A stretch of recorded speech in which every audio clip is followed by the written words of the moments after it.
Apparently, the director of that up was responsible for the team up system. Somebody in my Twitch chat said so. I don't know if that's true or not. Should have been giving him a raise. All right, we're starting the podcast regular now. Run it down, as titled by the legend Spylo after our inaugural season 0 episode, similar to Marvel Rivals, talking about hero shooters in general, and have two that are competing: Battle of the Titans, Godzilla versus King Kong, or maybe a little Jake Paul versus Mike Tyson, depending on which patch we're on. That's a pretty bomb reference, I think. But Overwatch Spotlight announced a whole lot of things, and then we're also entering the second half of Season 1 of Marvel Rivals, and I just want to do a bit of compare and contrast on the trajectory of both games. So I got some of the best minds in all of hero shooters to discuss this with me. Two of our hosts are returning from the first episode, so first introduce Yeatle, not only the progenitor of the Wrecking Ball playstyle, I would say, from Overwatch 1, but also a killer streamer, as well as, most recently, making some of the most bomb and optimistic Overwatch content on the internet. It can be done. So, what's up, Yeatle? Welcome. Yo, what up? I'm Yeatle. I'm decent at Overwatch. I play the game sometimes, and yeah, Frito gave me an awesome intro, so glad to be here. Great. And the best hair on the podcast, of course, is going to go to our pop star in the bottom left corner, Spylo. Explain your background for us. It's the Percocet meme. You guys, I linked it in the chat there. It's Aaron Keller doing his best Super Bowl halftime show impression, and the guy killed it. I'll say that much. Awesome. And I will not elaborate further. Yeah, I don't get it. It makes me want to. It reminds me of Backstreet Boys. That's what I think when I see it. You're gonna have to check the Twitter link after the podcast's over. You'll get it then. You'll get it then. Just don't play it on stream, otherwise you will get the DMCA. You will get DMCA. You will get DMCA. Yes. Gotcha. All right, I want to angle the show a little bit towards my intro to Avril, because I think you started shoutcasting for the other hero shooter game as well, right? How did that go? I'm Thanos. I'm collecting all the hero shooters on my Infinity Gauntlet. That being said, some of them I will probably never get at this stage, and I don't know if I necessarily want to get them, but I'm like Thanos light. I only need like a couple, like 2 to 3 stones. I'm good. I don't need all of them. You know, I think that's just too greedy. I don't need to snap the whole universe. Just a couple of stones. I think space is a good one, and space and power, and that's not space on reality. That's all I need. I can teleport anywhere I want. I can just change reality. I don't need everything else. What about collecting the kidney stone, Avril? Have you collected the kidney stone yet? So, fun fact, I've actually had a kidney stone before, and that is the most painful thing I think I've ever gone through in my life. Doesn't sound fun. Yeah. It trust me, it felt like I was getting stabbed. I felt like I remember like I went to the hospital and the nurse was like, how does this feel on a scale of like, I can't remember what the 0 was, or like it's not painful at all to like you're getting stabbed. I'm like, well, I've never been stabbed before, so maybe that, but maybe something like that. And I'm also the guy who's like, I have a pretty high pain tolerance, so they asked me like 0 to 10. And I'm like, oh, well, I don't want to seem like a bitch, so I'm gonna say 8 instead of 10 because I don't want to seem like I'm in too much pain. But I was in a lot of pain. I just put on a brave face, said 8 instead of 10. I wanted to. Sorry, my intro is like 10 minutes long already. But you brought up Jake Paul, Mike Tyson. By the way, I just want to say that's slanderous to both Overwatch and Marvel Rivals. I don't think either of these games want to be attached to either of those two guys. So just real quick. Possibly. We'll see. It was funny though. It was funny. It was really funny. Yeah, it's yet to be seen, I think, and that's what we're going to try to chart through this conversation. I want to start talking about Marvel Rivals a bit, because I think most of the conversation on the rest of the show is going to be about the Overwatch Spotlight. So Marvel Rivals came out with its 1.5 balance patch that's going to come out with the rest of the next 2 heroes, the Thing and the Human Torch. And at least for me personally, I am so hyped about the design of this game, because I feel like every time a hero comes out with Marvel Rivals, I'm not really afraid that they're going to break the game in a fundamental way, because the game is so wacky already. But then on top of that, specifically those 2 designs, I think are quite interesting, because you've got a frontliner tank who can't be CC'd by Wolverine, thank goodness. And then you have like an AoE nuker who kind of counteracts some of the AoE healing that was going on as well. The multi-support things you'd think would be kind of counteracted by that. So I haven't watched the recent competitive tournaments and stuff, so I'm going to shoot it over to Avril just to give me kind of a report of how do you feel that game's operating from your point of view, given your perspective, casting both games as well, like wherever you want to go into it from there. Yeah, so those that don't know, I'm officially a Marvel Rivals caster now. I've cast both Marvel Rivals and Overwatch, and I've got to be careful what I say here because I want to keep casting Marvel Rivals. So I'm gonna try and be extremely fair, and I gotta suck up to my new Overlord. See, I can't. If anyone calls me a shill, I'm shilling both ways now. So anyway, the point is there is a lot that I like about the competitive side, the pro side of Marvel Rivals, but I do think it has a long way to go. Part of the long way to go is the fact that it needs to solve watchability in terms of things on the UI, just spectating tools in general. But beyond that as well, it's the type of game that right now is for all the, if you remember all the complaints that people had of Overwatch, like, oh, this is too much going on at the same time, it's too messy, you know, it's too hard to follow, even for the people that play the game. I think Marvel Rivals definitely suffers from some of those issues. That's not like to say the game is not fun to watch or can't be followed. It's just there's difficulty there. Like if you want to, I don't know if any of you guys have tried to watch the pro Marvel Rivals from any of the MRC Marvel Rivals Championships or Marvel Rivals Invitational stuff, which is the one I was on. You know, when things go down, when people use ultimates, especially all at the same time, it gets pretty messy. And part of the thing that happens right now on the pro level is it's not uncommon. I'm not going to say it happens all the time, but it's certainly not uncommon that you have fights where nothing really happens. The neutral doesn't really exist outside of poking. This is not every single fight. This is just every so often now and then you will definitely see this. The neutral doesn't happen. There's a lot of poking, and then all of a sudden somebody gets an ult. They use the ult, and the next guy uses the ult, and then within the span of about 10 seconds, all 12 ultimates go off. And I'm not joking. I can show you the VOD. I was casting it. That's how I know. And this happened twice in a row. 2 fights in a row. First fight, poking. I think one guy did die to their credit in the neutrals or whatever. But beyond that, the actual fight starts. 12 ults get used. Then a team wins. We reset, do the same thing again. We poke. 12 ults go off again. And then then somebody actually dies. And then that's the fight. So if that's the game, that can't be the whole game. Like we need, the game needs to do more than that. Go on. What's the word?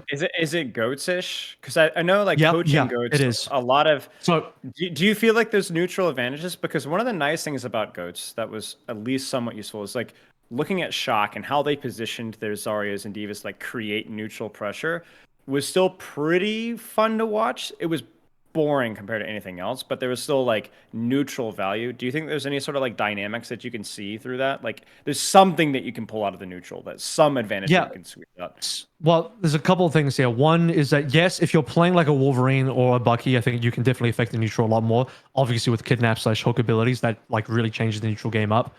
But it's very hard to off angle. This is from my experience talking to a couple of different pros, and maybe different pros have different opinions. I didn't talk to just one pro here. I got a few different opinions. And one of the pros I talked to was like, yeah, it's like super hard to really play off angles here. You're way more inclined to just want to like stack with your team. Unless you're like on a super long map, like an escort, and you're like just dumping Loki clones on a high ground and just spamming down from top. Like that might be considered some form of off angling, but this gets especially bad on the domination or control maps. Not a fan of the alternate game mode names. For what it's worth, by the way, just like, bro, can we just do control, hybrid, and escort? Like, I don't know why Nitty's had to try to be unique there. I don't even know. It's like convoy, convergence, domination. It tells you nothing about what the game mode is, and beyond that, domination like already exists as a game mode from Call of Duty. It's like if you've played video games before, especially shooting games, you already know what domination is. So they've used domination gambit for a completely different game mode. That's just anyway. That's a side tangent. But you asked about the neutral. I haven't seen. There typically isn't a lot happening in the neutral, outside of like Wolverine Bucky comps. And what comp are they playing mostly? Sorry to interrupt. So it was a lot of 2-2-2.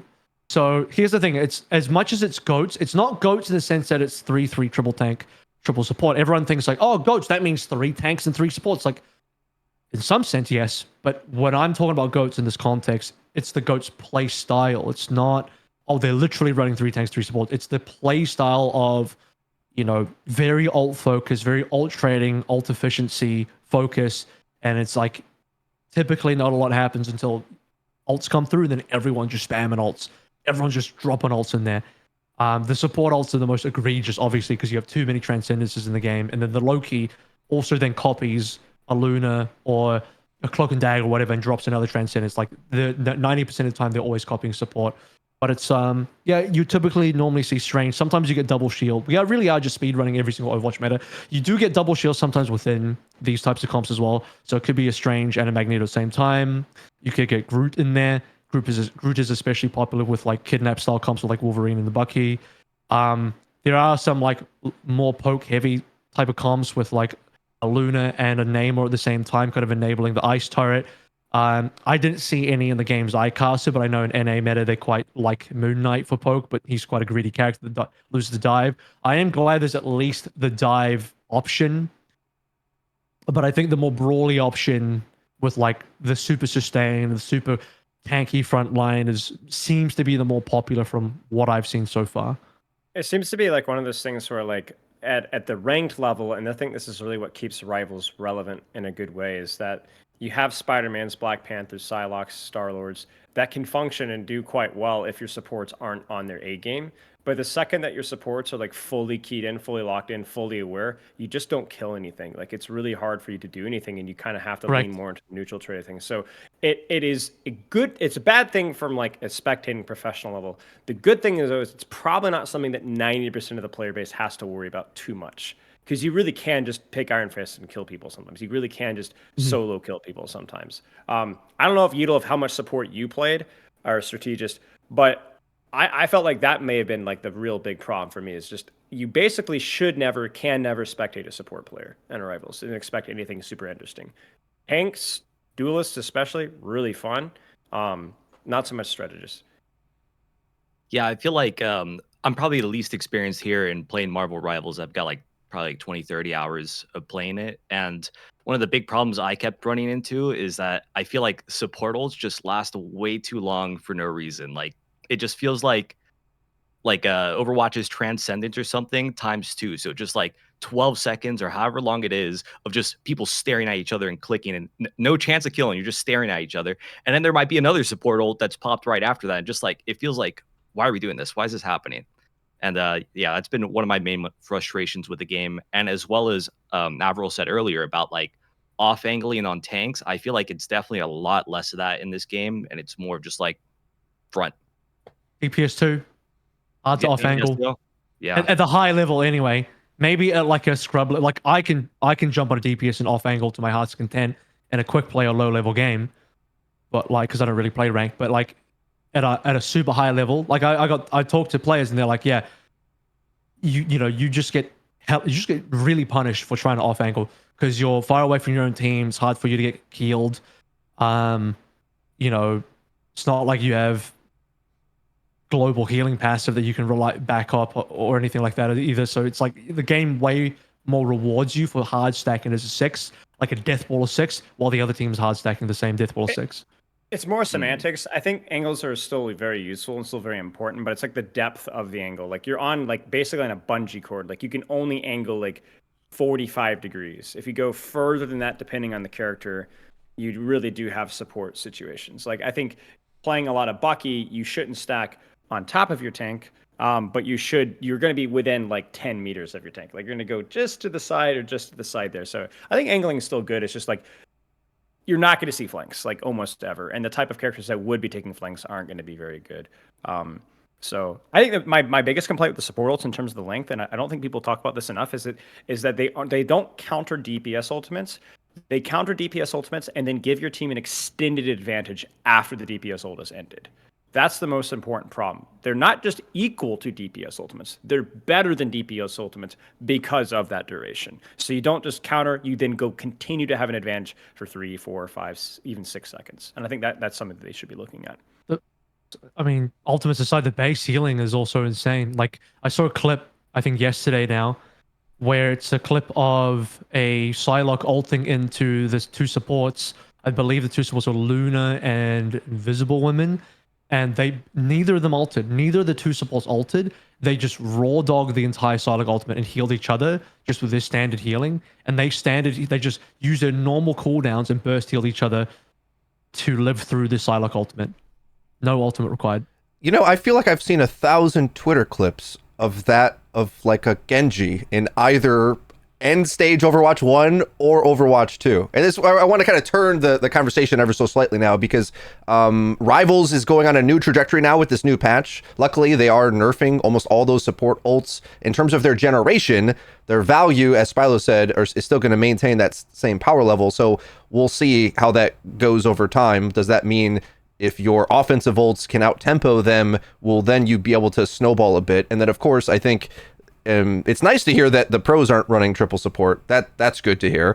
But I think a lot of the average ranked players, and we saw this when the hot list, the hero hot list came out, like Rocket's got like a 55% win rate. And I don't think it's as a second support. I bet it's as the third support, the Seagull effect. He said this in his meta breakdown, where if you just get your feeder DPS onto one of the easiest characters in the game who vaguely heals everybody and himself, then you are more likely to win. And I think that's so. Open queue issues with Rivals off to the side, and as we watch the trajectory of both of these games grow and develop in their own way. I also add, I think, when we talk about the principle of off angling and if it's strong or not, Overwatch clearly wants to go down, and we can see this from the spotlight, the route of self value as opposed to needing team value. So Marvel's has the team up mechanic.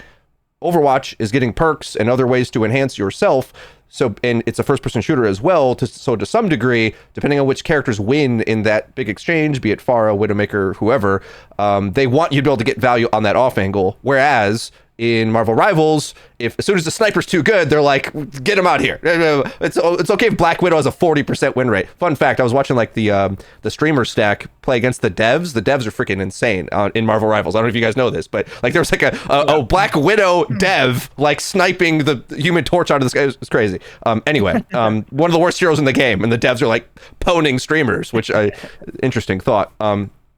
So we'll see how the whole support meta pans out. As you say, they're still learning that game and how to maximize it. So there's some cool elements in play to me with the CC and all of that, having played MOBA games. I want to turn the conversation a bit to Yeatle again, because with all this being said, you seem to be the most, of any of the creators I've watched to try to get a temperature of this, you seem the one that's like really ready to stick to Overwatch and see it grow and blossom. And my optimism was down here, but I will say the spotlight is sending a glimmer of a hope for me. So where are you sitting at with where we're at with the spotlight? You made your big video on how to save the game. I think they did a lot of what you said, actually. So where are you at?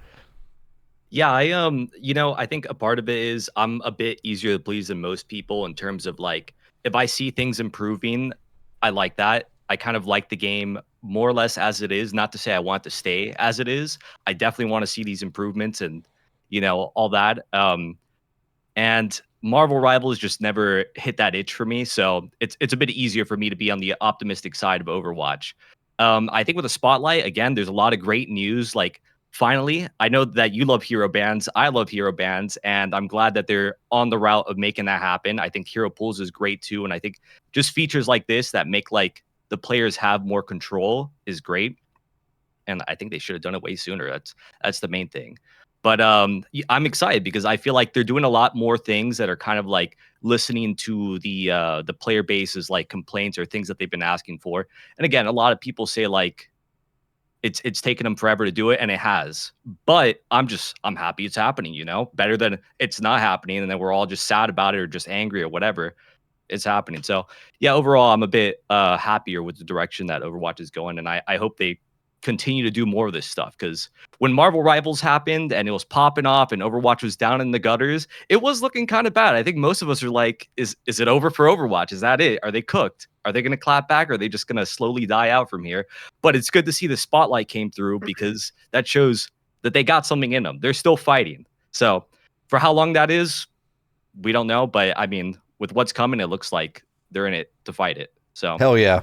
And the devs are all so cool as well. Like, I had my problems with the Team 4 devs in the past, but this new dev team, they're all hip and just like super nice and down to earth. So I want the best for them and the game that I loved. But So we're going to get into now more specific through all the things with the Spotlight.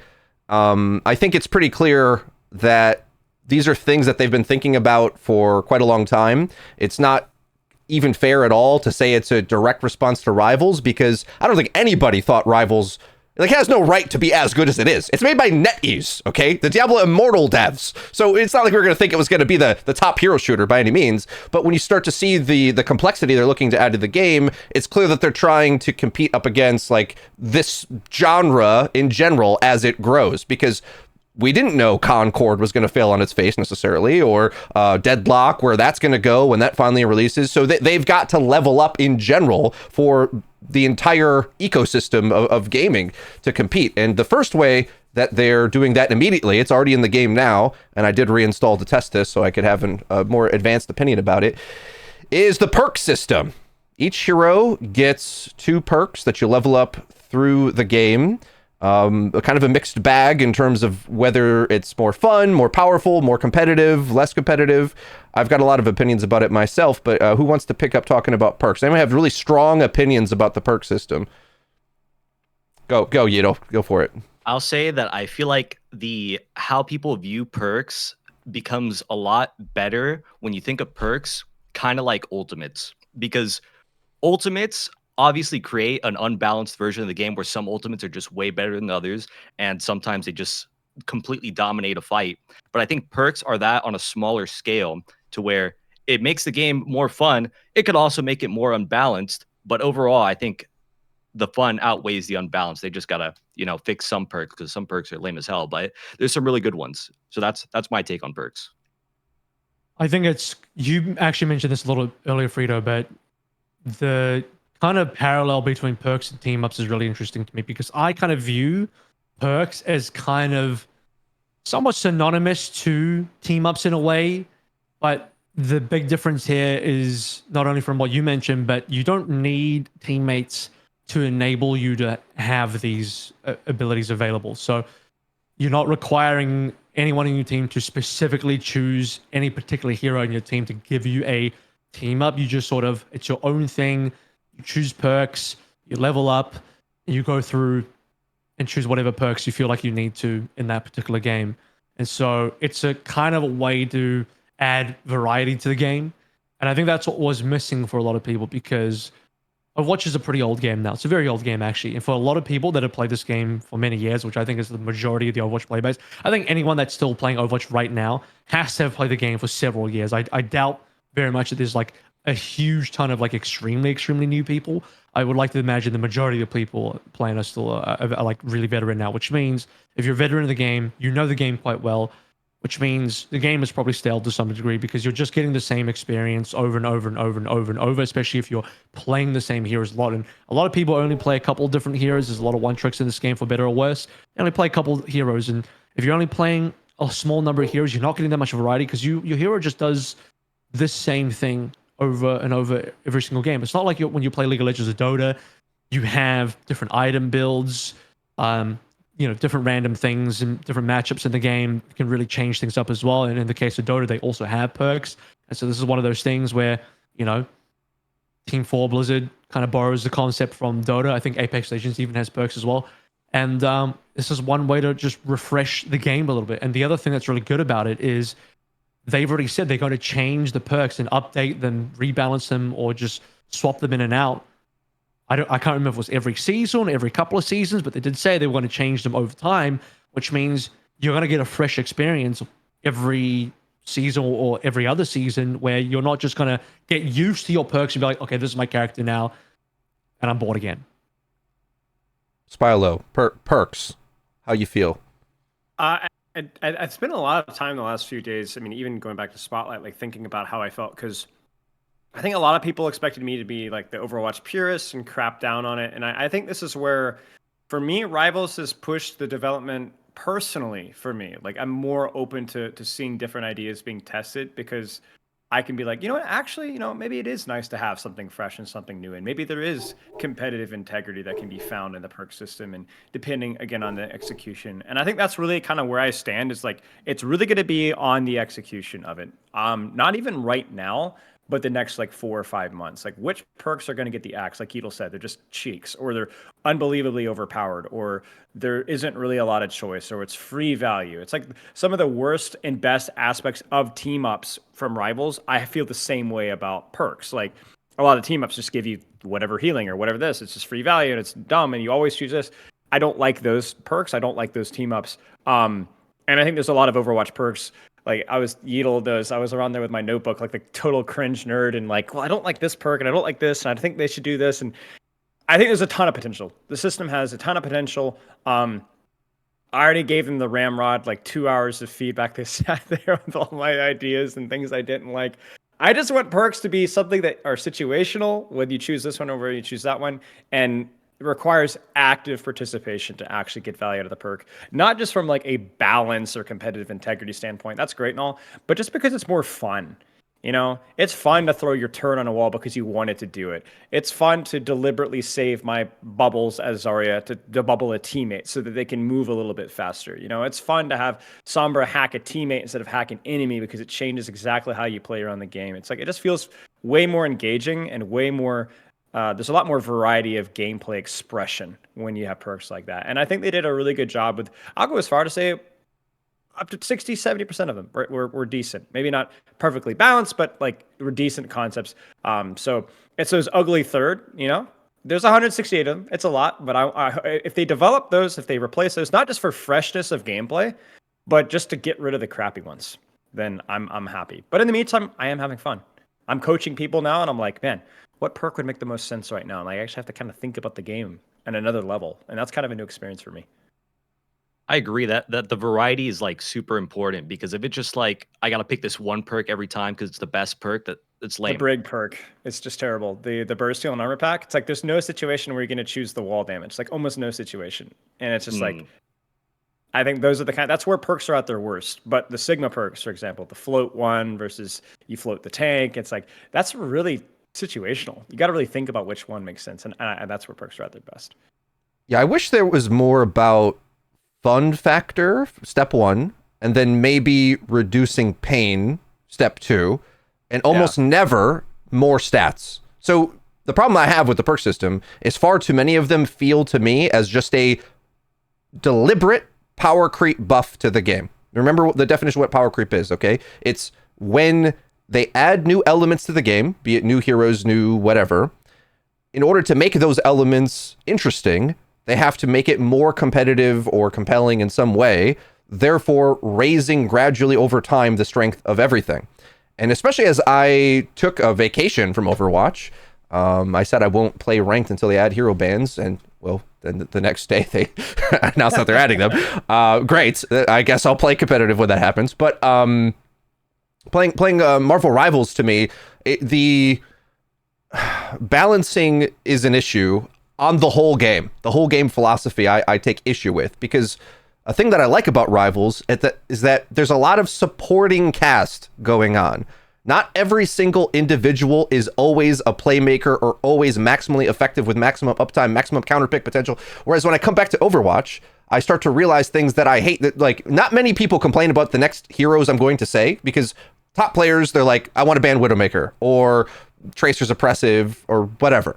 But to me, what I don't like personally is if I like play tank, for example, how good do I really want Symmetra or Mei or Junkrat or these characters to be that I have to respect their kit perfectly, or I instantly am throwing just by being out of position a little bit, whatever. I don't get that sense in Marvel Rivals, except up against Wolverine and Bucky. And to me, those feel easier to outplay despite how devastating they are. Whereas in Overwatch, like Sims got to have if I cook you for a second, before you know it, I'm going to be doing 1,000 damage a second. You're throwing hard. You better run. It's like, I hate that dynamic. And I think a lot of players, I've noticed this, really trying to carefully understand why people were so for 6v6.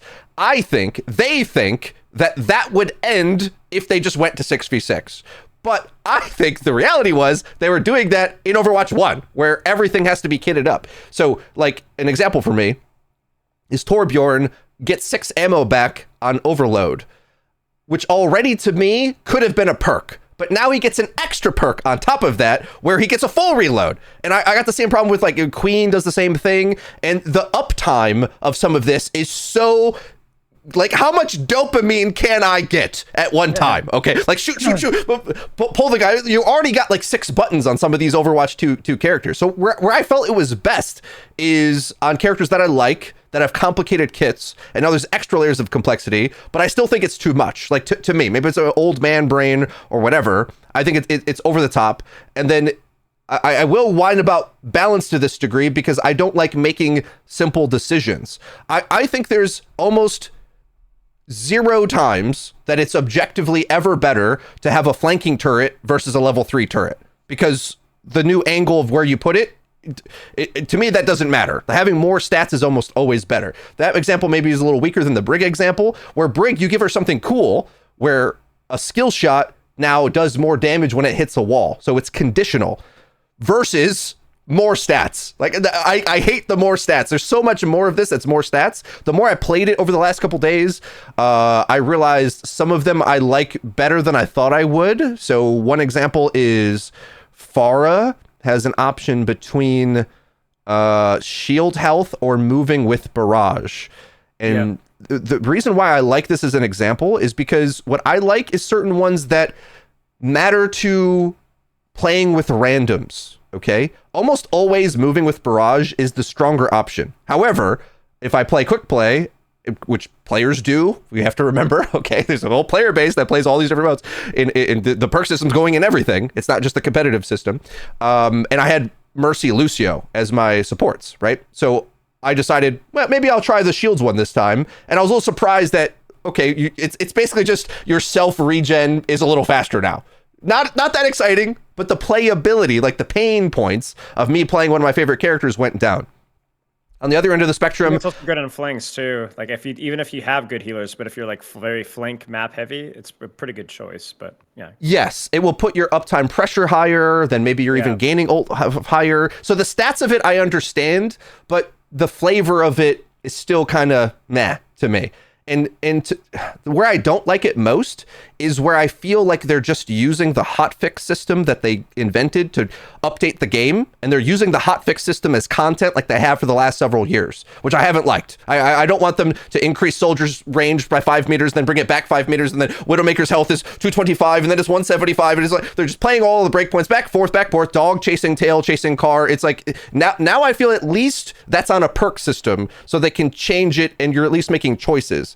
I think it might actually be improved the more they take some of the kit power out of the inherent kit and put it into perks, or vice versa, kind of. Like, I want them to play with that a little bit, because some of them are out of whack right now. Like, Junkrat's perks are some of the worst in the entire game, in my opinion. They're actually useless in comparison to, like, how useful some of the other perks. But we can't, unfortunately, to some degree, I have to remember that we always have to grade this game on a curve. I wish we didn't have to. And in reality, the general player base of all these games isn't going to do that. But we do have a smaller dev team with limited time, and so all those realities come crushing down where, I mean, they're on a new philosophy where they're not going to release things when they're perfect, and we told them we want them to do that. So to some degree, I can't be like, well, a bunch of these aren't as competitive as the others, because they're going to have to work that out over time. Go ahead, Spyla. That's kind of my expectation, is just like, as long as they make the adjustments to some of the things like you're bringing up, like as long as the free value perks are adjusted, and I think there's a lot of things that they could do with it, but like I said, just active participation. Like as long as there's active and participation in what you're doing, especially with the major perks, then I'm good. You know anything else on perks? I was just thinking about the Torp turret one, where I feel like choosing between the flanking turret and the buffed up turret, I feel like that's something that the choice can be closer if they just lowered the stats on the buff turret. Yeah, like, agreed. Where it'll be more situational where we want to pick the flank turret if it wasn't so good, the tank turret. Yeah, their head's kind of in the right place where they're like something fun. I did think, because of my very dumb theory crafting mind, like if you're up against Sombra Tracer, the flank turret, maybe you put it in the sky, right? Because I've seen people try to put it in the sky, basically.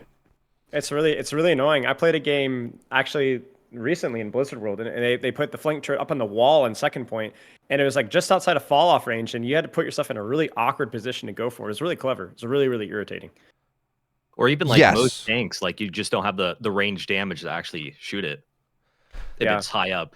Yeah, but should they Mid-fight, just the have a fight character that doesn't can shoot it though? That would be my like meta nerd argument. Like, well, have any character that could shoot it, and now it's worse. So, but all right, Avril, Wait, one perks. more. Can I hop Go on ahead. one more for a perk?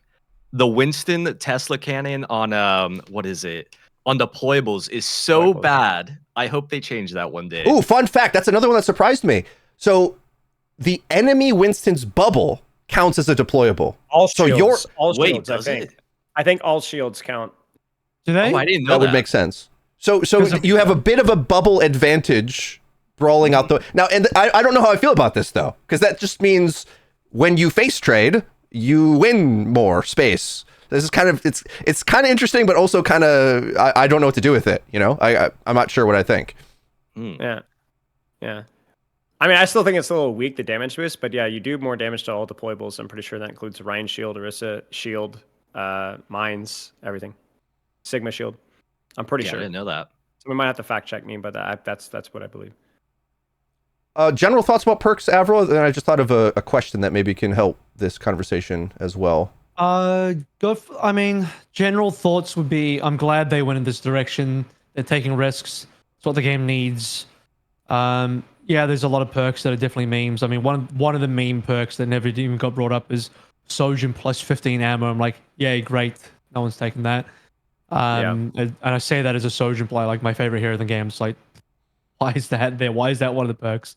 But you know what? I trust them to tweak it. I trust them to change things up to make it more competitive so that the choices between the perks are more difficult. Like you have to make more of an informed choice rather than. No, I'm interrupting. Continue. I would like to. I'm echoing the sentiment that it would be nice if all the perks were like changing the playstyle. I think one of the best perks is the Sigma Levitation perk because it significantly changes his playstyle, removes one of his biggest weaknesses, which is that he can't take high ground. Now he can. Very, very insane perk. Something like that really significantly changes the playstyle is like great. But just adding 15 ammo, it's like, wow. Not very. I mean, that's literally just adding stats, so that's not what we want. And my Twitch chat is like, I mean, with all due respect, this is why people need to hear like exactly what people's problem are with perks. Avril, Yeetle, myself, anyway, and you too as well. For you, it's not that the perk is not useful. Of course, having 15 ammo is very useful, but that doesn't change how you it doesn't make you think. It's just stats. It's more value, more damage, more healing. Not that every minor perk has to have a revolutionary way in how you change the game, but if you even look at like the Tracer's minor perk, right, where you get a blink when you grab a health pack. Kind of makes you think a little bit, right? Just a little bit, not a major playstyle adjustment, but it might make some of those micro decisions in the middle of a fight. Same thing with the Forest Barrage, right? Free to the shields, right? It's some small adjustments. That's what a minor perk has. Just slapping on ammo is bad. Now, to play cope section here, I actually did talk with Alec about this, and they said that they really don't like the perks that do that, and I think that there is a plan to adjust any perks that just give stats. You have 168 perks, first iteration. They're definitely on a timer to get these out. There may only be so much creativity that you can have. They definitely said they don't want just stats. They said that specifically. Now, will they walk the talk and continue all the way through the second and third iterations? We'll wait and see. Same thing goes with any of the other free value or crappy ones. We'll wait and see. But I with talking with them, they are definitely, I think, on the same page as us. The question is, how is the implementation moving forward? Because I will be like, hey guys, good news. They said this. Let's see what happens. Can I tell you the hero I think has the, like, in terms of design and the choice you have to make between both the minor and the major perks, that I think the hero that had like the biggest win in terms of, wow, these perks are so. I know who it's going to be. I know it's going to be. Ana. It's Ana because both the minors and both the majors are great. All the perks that she has, you have to make an informed choice. All the options are great. You're losing something each time that you don't take it. You get something great when you take one option. You definitely lose out on the other option. It's like, crap. Why am I forgetting the term? Opportunity cost. The opportunity cost is really real on Ana in terms of perks, and that I think is like perfect perk design. She's one of the most popular characters in the history of the game. So they if they want to know, I think alternatively another one that's really popular. I saw Skiesti's video about this. She's not happy about the Mercy perks, which are kind of antithetical to her playstyle or unnecessary. So I think one of them is Guardian Angel Distance. It's like I already am controlling this perfectly anyway.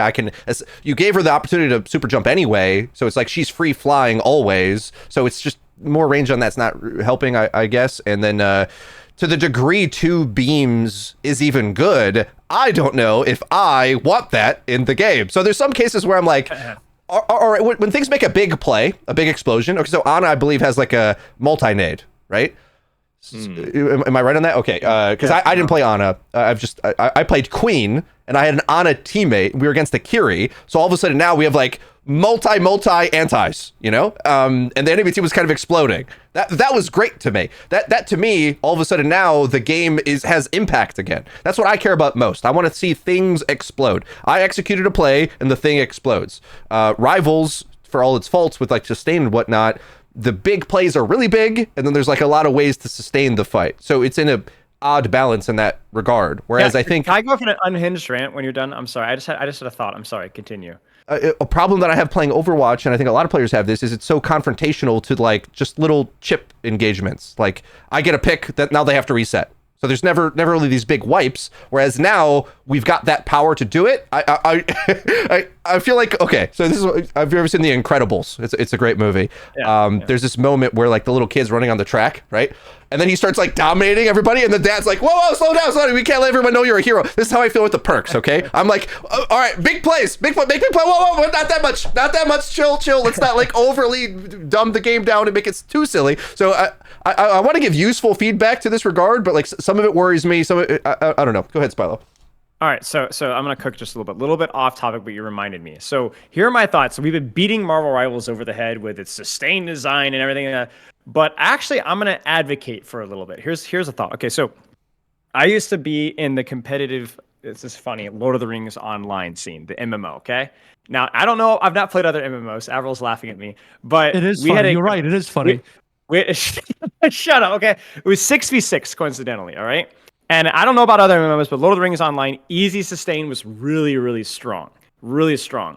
And so we do these 66s, and it was basically all like burst one-shots. But the strategy and the skill was different classes had different strengths. So I'm still the greatest warg player that has ever been in that game, okay? And that class was like really good sustain damage, but had a really, really strong couple of debuffs, which if you timed really well, you could basically just instantly one-shot with other things. And there's other classes that were really good at just burst damage, and the other classes that were really good at sustained pressure and crowd control timing. Basically, the way that these 66s kind of worked out is it was just infinite free sustain, impossible to punch through until it wasn't. Until you synchronize those burst windows, and the skill expression was hitting the burst window at the same time as your team, and playing versus it was hitting the defensive cooldowns and or anticipating that burst window.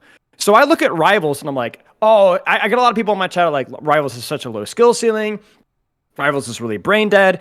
And I understand that like the neutral pressure can look really, really boring. But if you look, I think everyone, we talked about the Cloak and Dagger clip, right? Them countering that ultimate. Like that's not easy to do. Like you got to not only anticipate that, you got to also use the cooldowns in the right order and then coordinate that with your team. If obviously there's a spectrum. I'm not saying that we're going to go like MMO level of one shots and or sustain or whatever, but there could be a spectrum where like Rivals has its identity of where like neutral sustain pressure isn't as much of a priority, so much as it is like synchronizing these burst windows, right? Like you hit the support ult at the right time, or you hit the bubble, you hit the matrix. And as somebody that's played that kind of style of 6v6 in a completely different game, to be fair, and definitely on the extreme side of things, that could be like a really interesting way of skill expression where it's like less about like Overwatch. If you hit a fat anti-nade or you put a bunch of damage on the enemy tank, there's really no getting back from that without burning an ultimate. Like they kind of have to disengage. With Rivals, there's always ways of compensating for the damage, but what if they pop that one-shot ability? Or what if they synchronize the debuffs?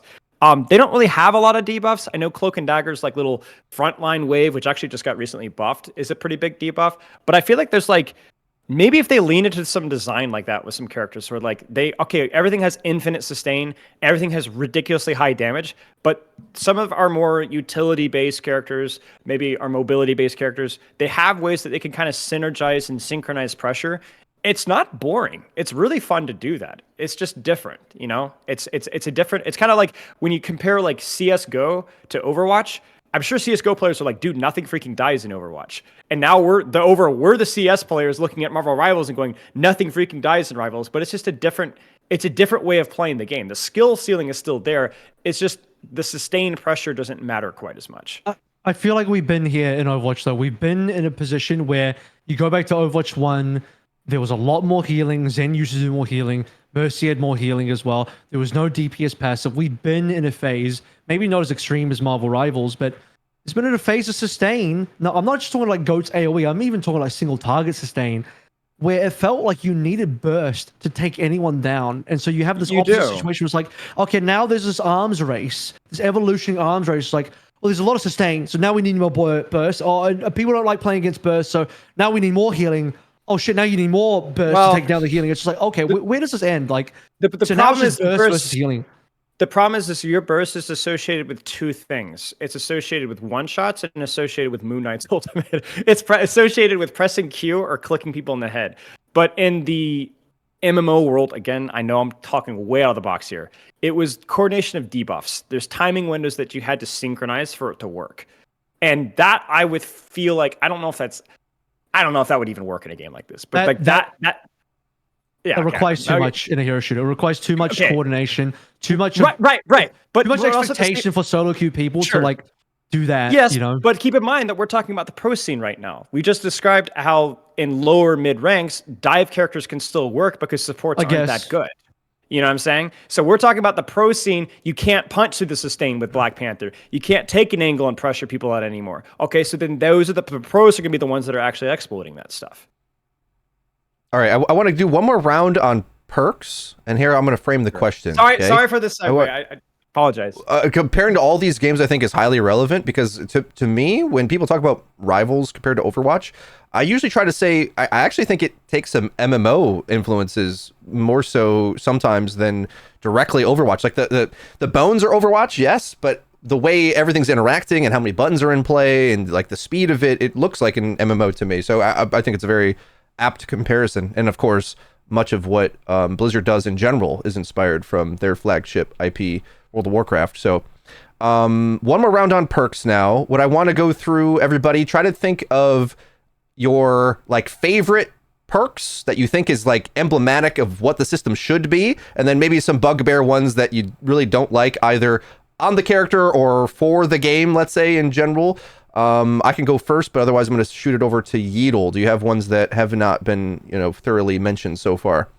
My favorite perk, hands down, is the Bastion Major ones, where you get to choose either his old cannon, where he basically two shots people, but in exchange you give up your turret mode, or the other option is the self heal, which I played a game the other day, and the self heal seems like it lasts way too long and it's annoying, but I like that you choose there because you're giving up your ability to like shred like a Winston or something, for example, right? But now you're playing more so to like engage with the enemy DPS or squishies more, rather than Bastion just being an all-in, I'm going to shoot the tank the whole time. And I like that it changes his play style so dramatically in that way. So I think that's really cool. And I just think a lot of the perks where it kind of is a throwback to the old kit is really cool too. And I think that's a great way to make old mains of some of these heroes kind of happy.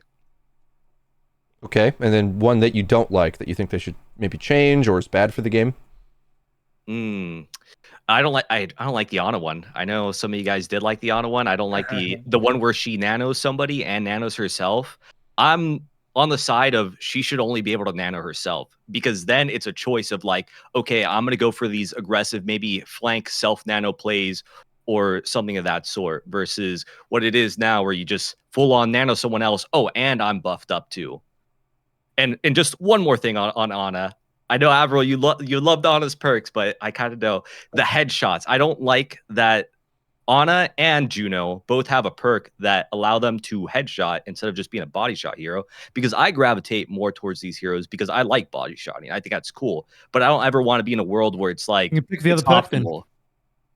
You could pick the other perk, but that's where I'm getting with this. You could choose incorrectly and pick the other.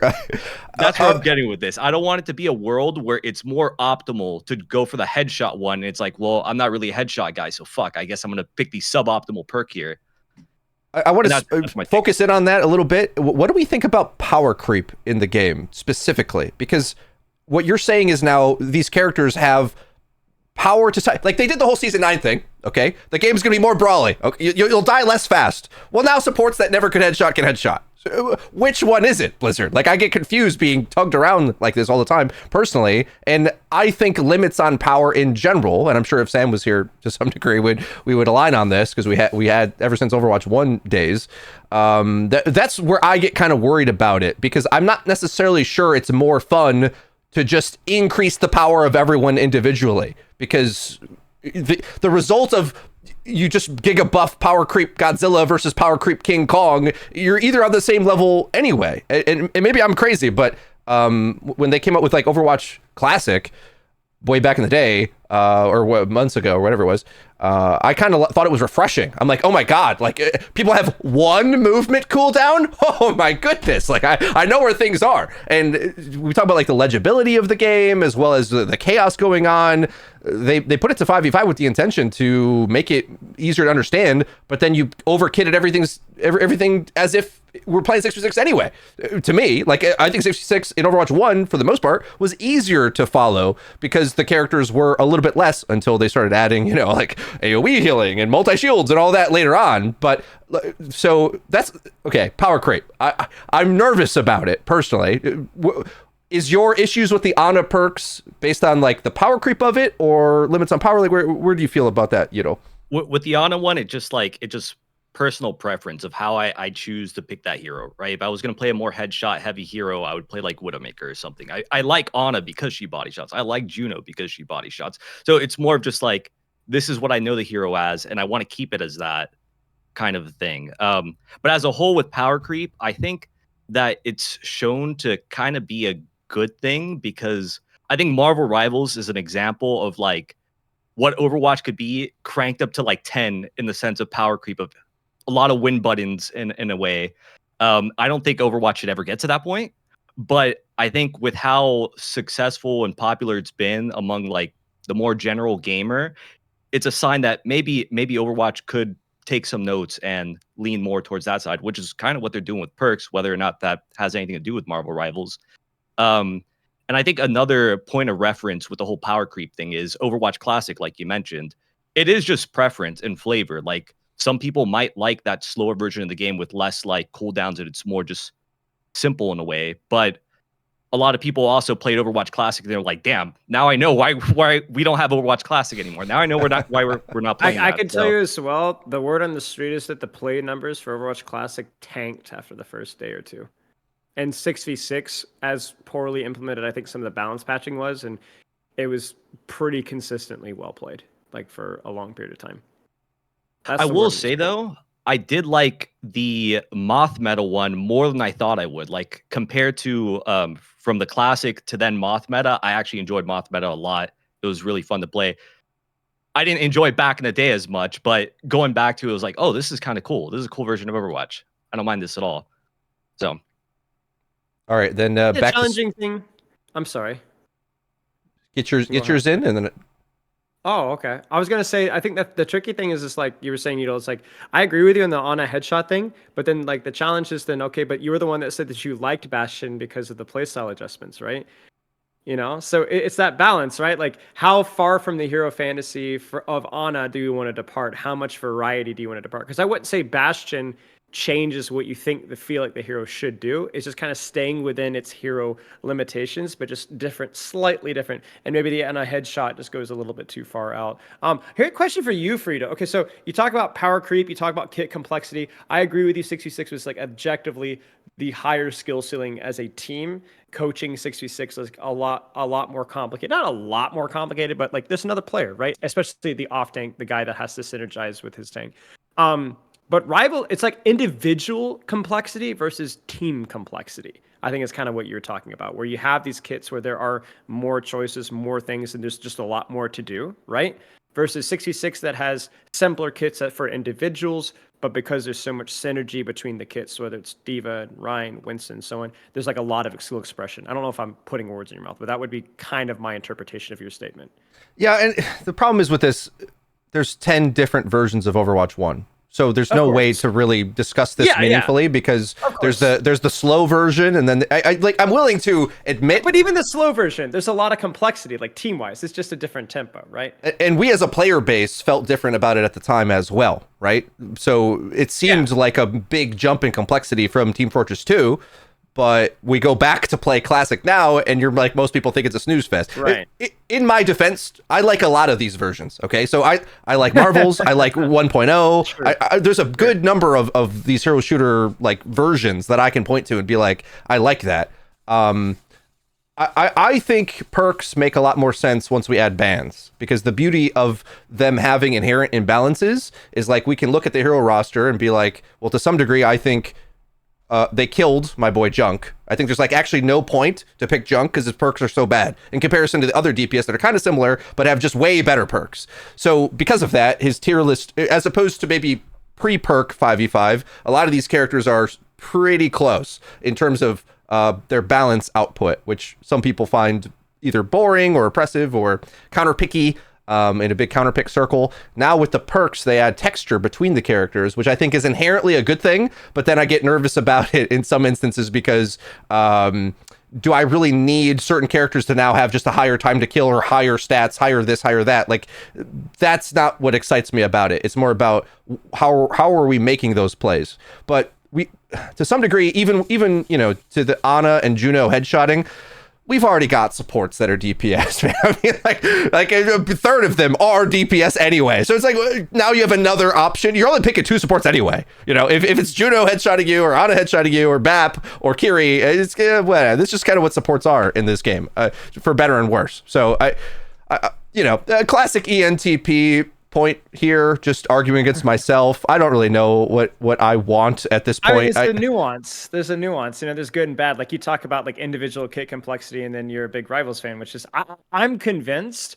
So I don't have any insight here, but I'm convinced that Rivals is why they pushed perks as hard as they did. I know that the system was in development for a long time. We've known. I don't remember what Gavin Winter said on my streamer Alec. Like, I don't remember when it's been. I know it was at least early 2024, right? But I'm pretty sure Rivals proved to them that, hey, people don't mind too many buttons necessarily. Maybe more so because you know this more than anybody, Frito. The old Overwatch devs, no way. Keep it simple. No, keep it simple. They were so purist with just how you had to feel in the immersion of it, because especially coming from WoW, like they're really thinking of every single moment and the sense it had to make and the synergy between you and like your inputs. Now it's just kind of over the top. It's like wacky, like Zen can fly or something. Like who knows where the limits will be. But there's some that I was thinking of too. And I think Spilo, I watched your vid on this as well. Like May's perks, I start to cringe a little bit on some of these. Okay, perks too much. Okay, so I'm gonna keep whining about Junkrat's bad perks, but May gets extended primary fire, which is a slow, and then a slow on her alt fire. Like, how many times do we have to? So I might be okay with this. What I kind of hope they do is reduce the power in the kits a bit and allow the perks to be the flavor power, because she already was kind of obnoxious and not that great at the same time. That's kind of my issue. And especially when you think of like the 5v5 problems and the counter pickathon, to me, it's less of having another tank to support you and more Sim, May, blah, blah, blah. Like they're giga buff to be able to, their win rate's got to be at a certain point. So it has to hard counter X, Y, and Z. And I think other than maybe Doomfist getting a parry, okay, I don't know how I feel, but that sounds a little scary, but now he can parry an Ana sleep, for example. There's other characters now that are counterpicking. That's kind of where I wanted to lead this to. Like May now is a much harder counterpick against the things she already countered. So that's a problem I have. It's like a lot of people, they dream, when I was reading a lot of comments about this, okay, because people are like, oh, Freya, you're just bitter, sad old man, didn't get invited to the spotlight, so now you're upset. the perk system increasing counterpicking in certain instances, I don't think people like. Now, luckily, we have bans coming, but that starts to make me nervous of it, because is Mei freezing more and more fun? I thought we went through years of this, of going in circles with Mei. You added the 2 to the game, and you said we're reducing CC. Now we're putting CC back into perks. Cassidy's getting 2 flashbangs. Like, to me, oh my god, I'm losing the plot here. I'm starting to turn red. Someone calm me down, okay? Because like I feel so much of this is the things they said they would never do, and now they're like, well, if there's just too much of it, then you'll like it, right? Like come on. You know what else? What else Marvel proved is that apparently people don't give a crap about CC either. So now there's more CC in Marvel. Guess what? The 2 new heroes coming in, more CC there as well.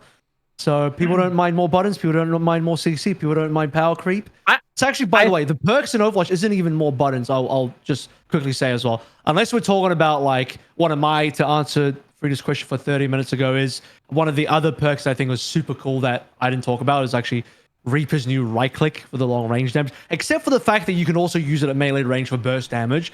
Just having some like kind of long range utility there for damage is pretty nice. But no, I don't like Mei's primary fire getting just extra range, because that's just a stat increase. It's another raw stat increase, and I'm not about that. Yeetle, do we share our brainstorm on Mei? Yeah, sure. Why not? The ideas we came. So Yeetle, yeah, I was sat next to, I monopolized Yeetle again, and I'm like, Yeetle, what do you think about this? What do you think about this? And we were like brainstorming some Mei stuff. All right, so one of these I shamelessly stole from somebody else, but guys know how Lifeweaver's pedal bounces you if you jump at the top? What if you could bounce at the top of wall for like an extra 5-6 meters of verticality? So it's a minor perk. You wall yourself, you launch yourself up. You freeze the floor, you move faster. Just like there was actually an April Fool's patch, right? So horizontal mobility or vertical mobility. Just a little bit. She's not a mobile character, but it's a little bit more. Okay? But remove all the minor perk crap, okay? Then this one's a little weird, but your Blizzard doesn't freeze people anymore. It slows them in DOTs, but when Mei is in it, she gets a speed boost inside her own Blizzard and a damage boost inside her own Blizzard. So you can actually Blizzard yourself and you buff yourself. And it doesn't solid freeze anymore. So it's a trade-off. You got to kind of choose. And then this one is kind of a reimagination of what they were trying to do with Ice Block, which was like discourage people from camping it. Exiting Ice Block is a pulse slow in damage, but not while you're in it. So you could actually get in a duel with somebody, enter and exit Ice Block instantly for like a quick pulse, but you lose your defensive cooldown. But it's not like free value of you sitting inside your Ice Block. But basically the idea is like, I agree with you, Frito. Like, she already does CC. She already does slow. The 15% range slow on her alt fire is so unbelievably tragic to play into as a tank player. It's the worst. I played one Wrecking Ball game, and I wanted to slam my head in the keyboard. I could not build momentum. She hits one alt fire, and then you primary fire, and you're just not getting out. You're cooked. But we were just thinking, like, what are some things that are going to, like you said, Frito, maybe even dial some of the kit strength back. I don't think we even have to do that, but and then kind of like, okay, now, what do you want to do with Mei? Do you want to go duel people with your Ice Block? Do you want to be more creative with your ultimate? Do you want a little bit of verticality? Do you want a little bit of horizontal move speed? I just think there's a lot of things that they could do. And again, like I said, I'm trying to be not too critical here because it was their first iteration. And I think for first iteration, it was pretty good. But I agree with you. This is something that they are going to have to adjust moving forward, I think. Maybe not my ideas, of course, but something along the lines of moving away from not just doing what they do, but better. It's the same problem I have with the Brig perks. No, Spiral for balance. Your ideas are good. Like another example I thought of this, though, at some point, I think it's in Overwatch 2, they made Mei reload while in freeze, right? This is kind of what I mean. Like, I just think, like, over time, so many of these characters, Cassidy gets damage resistance on his roll, and it's like every character has to have 10 attributes to every ability, it feels like. Whereas I think just, it's less taking a button away and more just those attributes that I think add more flavor in the perk system, because then you start to have actual trade-offs as opposed to just amplifying the overkit that you had. So Rivals has the problem of overkit in terms of it being bloated, but now Overwatch 2, so many years later, there's so many status effects or immunities or everything's so durable, and they've done this kind of intentionally. This is what they wanted the game to feel like, and I think it starts to become problematic because, well, and both these games struggle with this. So it's not like one fixes it. They do it for different reasons, like support is over way too easy in Marvel Rivals, and then everything's individually sustainable with just multiple ways to survive itself in Overwatch 2. And I'm not so sure that's going to change much in in any iteration anytime soon. What's y'all's stance on you and Frito, especially Avril, on balance for fun or balance for balance's sake, and when does it become toxic? Because you guys have both had pretty public opinions on this, and I find the conversation pretty interesting. Well, I'm right, so Avril can go first. What do you mean balance for balance sake? Do you just mean like, oh, it's boring? You had a time big to balance some random talking stuff. about people overestimate the value of balance. I remember this. It was one. I can go into that tweet. I think I just need to understand the question. I can go into the tweet if you like. Yeah, what was the question? Just a discussion on balance, where you think the community gets it wrong. Because, like I said, you guys have both had pretty public opinions about how. Yeah, go ahead. The community gets it wrong in the sense that the entire point of the tweet that I made. It seems like a while ago now. I think this is a tweet that was from a while back. At least it was over a couple months, but. It's that the community in Overwatch, especially, less so in Marvel Rivals at the moment, although I suspect it will increase over time, is that people are a little bit too caught up on balance changes and how it actually impacts the game. Whereas I never meant to say that balance doesn't impact the game. Obviously it does, but people think, especially the average player, that balance impacts the game way more than it actually does. So if you are just a quick play player and your MMR is not particularly high, or you're a middle rank player, balance probably doesn't actually impact your game as much as you think it does. Most people like to externalize their locus of controls, like, well, if I lose because my bad teammates, or high ping, I lagged, or they blame the balance, like, oh, just because they played a broken character, my character's just underpowered, so that's why I lost. People, no one likes to admit that they just suck, which is what I think would cause majority of people to lose the games. Probably because you suck a little bit, but no one wants to admit that because it's kind of harsh, and no one likes to hear that. So it's easier to blame something else, and balance typically ends up being the number one scapegoat that a lot of people like to blame. At minimum, number two. Sometimes blaming your teammates is number one scapegoat. But when you play a game really casually, I would like to imagine that people truly play the game casually actually never even look at a patch note. Like someone that just gets off work, plays a couple of games of Overwatch, and then has dinner and just doesn't think about it. I really doubt they're looking at patch notes.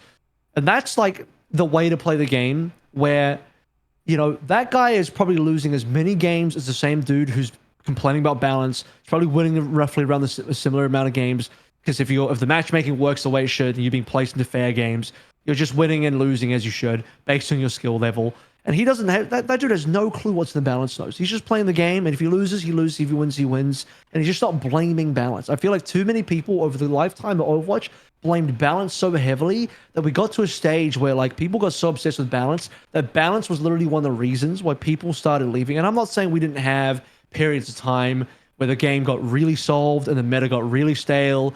And yes, GOATs existed, even though the majority of people in probably low ranks and quick play didn't really actually play GOATs anywhere near the real version of GOATs.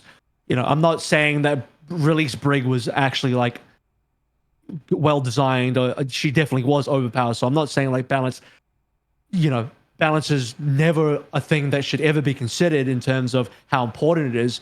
But there have been times where things are really well balanced actually, or the patch notes make sense, and people still just freak out. And one of the best examples actually is Spyler, when you talked about the Hazard leap nerf. You're like, no, this is a good patch. And everyone's like, this is insane. Hazard, this is not enough. Oh, Hazard's still in my games. It's been 2 minutes and 39 seconds and 42 microseconds, and I'm still raging about Hazard because I'm knee-jerking so hard in this patch. And then guess what? A couple weeks later, we end up in a fucking ball tall meta, and Hazard's nowhere to be seen. So you ended up being correct. My point is, people get so caught up on patch notes that it's just insane. People get stun locked by patch notes, especially when you're a middle rank player. It doesn't matter. It just doesn't matter.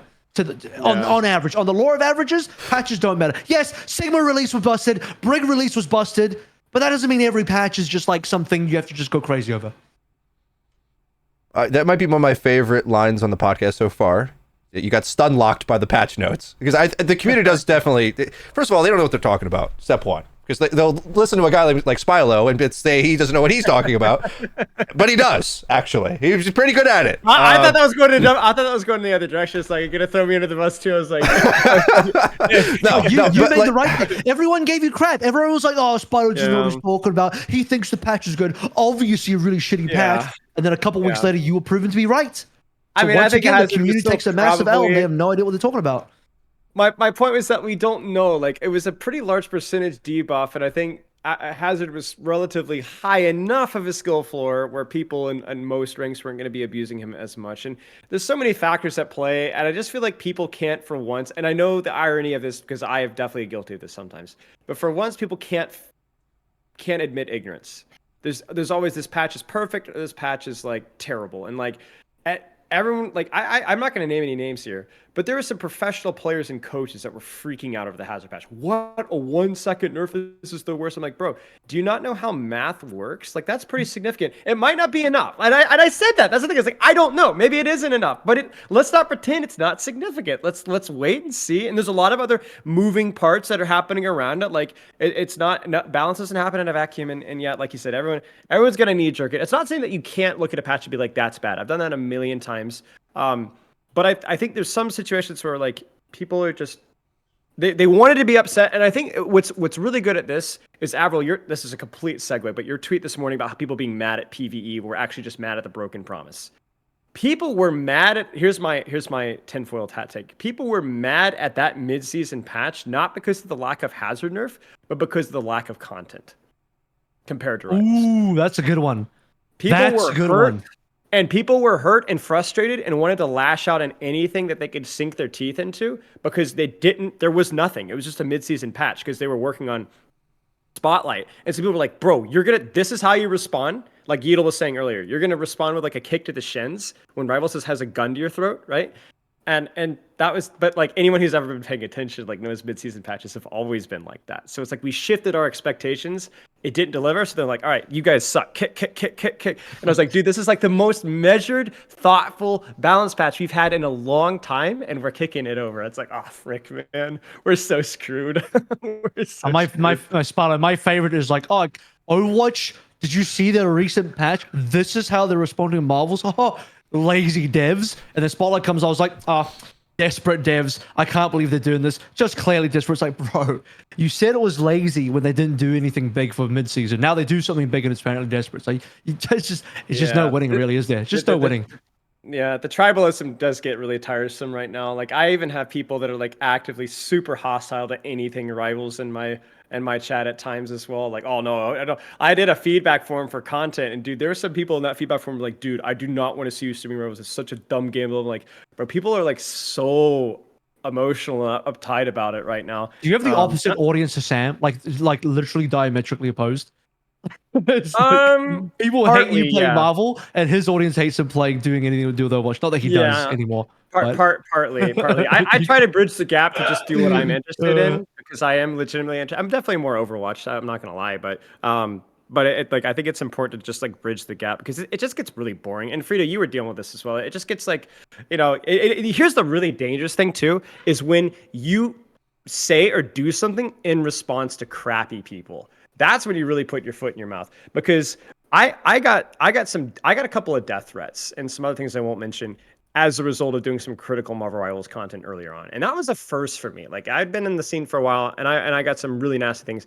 And I had to fight this urge to get on Twitter and I'm going to be like, all right, guys, these freaking Marvel Rivals fans. And I'm like, bro, like it was like, it honestly really hurt my feelings. Like, and I've been I should have thicker skin at this point in time. And the thing that I had to like stop myself from doing, and I don't know if I was really perfect at this, but was like turning my brain to the point where it's like, dude, I actively freaking hate the Marvel Rivals fan base. Like, and I don't know. He said it's hard. He said what we were all thinking. He said what everyone's thinking. But see, the thing is that's not true. It's not the Marvel Rivals fan base. They're just some random, jerkwads that like, yeah. Anyway, I'm not going to go down that rabbit hole. I know it's not really what we're here for, but like my point being is like, I almost like put myself in, like, I almost inserted myself in I was almost radicalized by a couple of Twitter messages is what I'm saying, or a couple of YouTube comments. And like that was something that because it would have compromised my enjoyment of the game. And I think that's like I had to be really careful of that. It's hard not to. It's hard not to. I will say I agree that I don't think they are good. They don't represent the entire fan base, but boy, are they the loudest. Boy, do they make it look like they certainly represent the worst parts. I'll say that much. And the worst parts. I'm sorry. Yeah, we'll put a pin in this. I will say it's sad to hear you getting abused like that, Spilo. And I think everybody deals with sometimes it, right? I think you guys all have. Now we do in the age of social media. I mean, we weren't like evolved to deal with this kind of thing. So it kind of helps sometimes. I think content creators to stick together and gas each other up and just remember like the block or mute button is incredibly powerful. You know, like it sucks. Stop sending hate messages to creators, especially thoughtful ones. It's been fine recently, but yeah. I'll redirect to just the original part of the prompt, I suppose. Like thoughts Poor about Yeetle's balance. And we're gonna turn to Yeetle in a moment. Yeah, redirect the conversation ever so slightly. Because Avro gave his little spiel on balance and like the misconceptions with it. I think the way I would say it is my hot take, I guess, back in Overwatch 1 was in the height of Blizzard must balance the game better. Everyone thinking that's going to solve problems. And I was pleading not to balance based on win rates. And kind of a strange, controversial take because people are like, well, what a stupid idea. Why would you do that? And what I want is for skill to reward ratio to make sense. That's what I care about much more. I don't care if some characters I don't care if Sim is situational.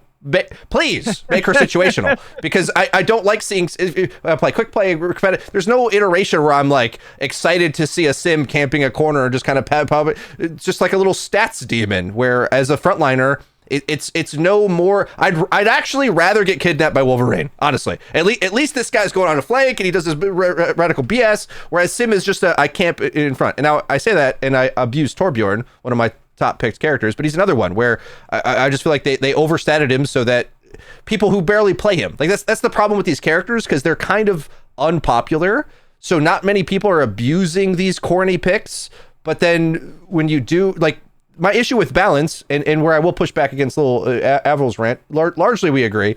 But a way that I do think it affects the game is if you're a plat and below Genji player and the enemy just picks Mei, Torb, Sim, Moira, like you just have a horrible time and it's not fun. And I don't think that is the same feeling in Marvel Rivals. In fact, is that balanced though, or is that just counterpicking? I don't know. Well, if you balance the game in order for the top 10% to be competitive, like if we look at a Sim one trick and we say, well, you have to be able to get to top 500, otherwise there's something fundamentally wrong with the design of the game and it's unbalanced. Well, then she has to have stats that are going to dominate a Genji in silver. That's how it's going to work, and that's kind of been the design of the game since Brig. I would argue, or actually Valk, right? Like we want supports to be able to easily overpower things. That's a bit of a gap between Marvel Rivals and Blizzard support design, I feel. Whereas over time, and especially now in Overwatch 2, supports just are DPS. Whereas in Marvels, they're easy, but they wouldn't say they carry the game. They carry the game with economy, ult economy. They're nerfing that a bit, but it's not like you just easily look at a thing and fry it the way that a Moira can with a Genji or like a Kiri can. That maybe they'll add that later. Who knows? But that's the issue I have with trying to balance the game. Like I don't care if your niche hero is never as good as a Tracer on a competitive level, because I want bans, right? So if you have a hierarchy of characters where there's a handful that are the highest skill expressive characters and they dominate the top tier game, add bans, and then maybe you can get some of those niche picks that are more interesting. Marvels is a bit of an advantage with this, where they could have a wacky team up, which then sort of adds another power element later. But anyway, that's how I'd prefer it. It's my little spiel on balance. I think Overwatch is too far gone into the individual agency, maximum competitive viability across the whole roster to go back to what I want. So I'm just going to take a step back and let you all do you with the all of the Giga heroes in Overwatch, and let the two games flourish. Anyone want to respond to that directly? Otherwise, I want to give Yeatle a chance to chime in because he's been just patiently, adorably sat. I've just been staring at just how handsome he is with his nice hair. I've interrupted like 5 people already. I'm just gonna shut up. You wanted Zeedle's take on balance too, right? You weren't just directing it at me. Yeah. Yeatle's take would be great. Okay, I had to write it down so I wouldn't lose track. But my take on balance, the 3 things is 1, I don't think there should be a hero that like gets an insane amount of free value. Think like Overwatch 1 release break. Like that's an insane amount of value for low effort. So I don't think it should be like that. Second, most things shouldn't get to a point where there's no answer for it. Like for individual hero levels. For example, Zen's Discord, back in the day, he could apply to Discord and there was nothing you could do about it. You could break line of sight, Discord's still on you. There's nothing you could do about it. I think that's also very bad for the game in terms of balance. Maybe you can argue Widowmaker too, but that's another thing. And then last thing is, if you can get top 500 with the hero, your hero's fine, I think. And an example of a hero that you couldn't do that with was released Lifeweaver. Nobody got Grandmaster with him until he got buffed. So I think those 3 things are important for balance, but otherwise, like, I think the community is definitely too focused on balance. Like you say, like the game should be to be fun. And that's my take on balance. I love the Lifeweaver example because his win rate was actually positive in the bottom ranks. Okay. Metal ranks. It's just, don't let me interrupt. Like yes, terrible hero at the top, I don't know, 30%, let's say. But interestingly enough, because he's so mechanically easy, and it's just so forgiving. So you compare the skill output or the overall stat output of a bronze Ana compared to a bronze Lifeweaver just picking up for the first time. It's like it's as if you don't have a support versus a support that you kind of can't miss. Like that's the reality. I don't know. I feel like in Rivals, what I just said, if I said that about characters, there wouldn't be a hate forum of how I'm alienating X, Y, and Z player base and bullying them into a corner. So on one hand, Spyla has the negative experience of the Rivals audience. I think a positive is we don't necessarily baby the feelings of individual, the Mercy mains of the world or whatever. They don't get their own Reddit, thread, just like based on the state of Mercy. At every moment, we're like watching it like the stock market. Okay, like is she playable or not? Like we better do something, Blizzard. Like I don't know. Like I always wanted the formats and other complexity added to make the nuance of the game have complexity. But I think it's also just because I played so many games like this, whether it's MOBA games or Magic the Gathering. I really like draft mode in that too. So I don't want it all to be on an equal playing field regardless. So to be honest, Marvel Rivals is trying their best to not do the thing I want. like they're making a lot of buffs that sometimes make me worried a little bit that it's going to get too far away from the fun factor of it and the texture between the characters. Okay. I probably went on too long there. My bad, everybody. I'm a bad host. I tried to do a prayer circle to get SVB back, but the best you got is Baldy. Okay, that's all we got in the Overwatch community. You're doing fine, mate. You're doing fine. All right. I think we spent a lot of time on perks, but that's good because it's the thing that's actually out now. We'll run through the rest of the spotlight. Won't spend as long on each section, but so next up would be the competitive changes. So we've got bans, map voting, galactic weapons, rank icons, all of these things. Does anyone have really strong opinions about hero bans? Why would that be a good thing? Why? You mean you're gonna stop me from playing my favorite character? Like I can't play Mercy in Overwatch? It sounds like the worst idea that you could possibly add. It's a game about hero fantasy. I can't even pick the hero I want. Oh my, what a terrible idea. God, another thing the Overwatch 1 dev team would have heavily resisted, as I'm sure you know, Frito. You basically just repeated Jeff Kaplan like verbatim. Our Lord and Savior, Jeff Kaplan, the knower of all. Maintainer of hero shooters. To be devil's advocate, because that's why I'm here, would you say that it's more of a reflection of how the video game player base has matured in the same way that our opinions on kit complexity has changed? Is this to me or Matured? Just in How have they general. matured? How have they Well, matured? What do you as mean? in, okay, so kit complexity is something that we're a lot more open to. Maybe it's just because people are a lot more experienced. I don't know how much of that's true or not, but we're a lot more comfortable with the idea. Like, I'm gonna be honest with you guys. Again, I don't have any insight of this. I bet bans were expedited because of Rivals. I mean, have they said that? I feel like Aaron Keller Didn't said you that. didn't you Aaron interview Keller said that. Gavin? No, you interviewed Gavin. Did he not say that? No, I don't think so. I think I'm pretty maybe sure he Gavin did. said it to you yeah, in your no, interview. I think he said they felt more At comfortable Blizzard? now. Yeah, Like it became obvious, but they've been Yeah. teasing it for a while as well. They're like, maybe we'll try it. So I feel like it's one of those things where like Rivals is running. What's the term for it? They're kind of running. They're strafe running. Whatever. There's a term. Somebody in the chat will correct me, but like they kind of are showing a case that hey, this can be done well, and then Overwatch takes it and maybe implements it. I mean, it's going to be all ranks, right? So they're going to implement it even heavier. So I think I don't know. Has the player base matured? Have we just taken us a while to figure out what is actually good? You know, I don't know. I don't like think this the player base question. is matured. I don't think the player base is matured. I think this is just how the player base has always been. I think one of Blizzard's biggest mistakes, and this is not specifically Overwatch, this is all of their games, is historically they've babied their player base way too much. There have been so many examples of games that are far more complex in the same genre that have just outperformed the Blizzard version.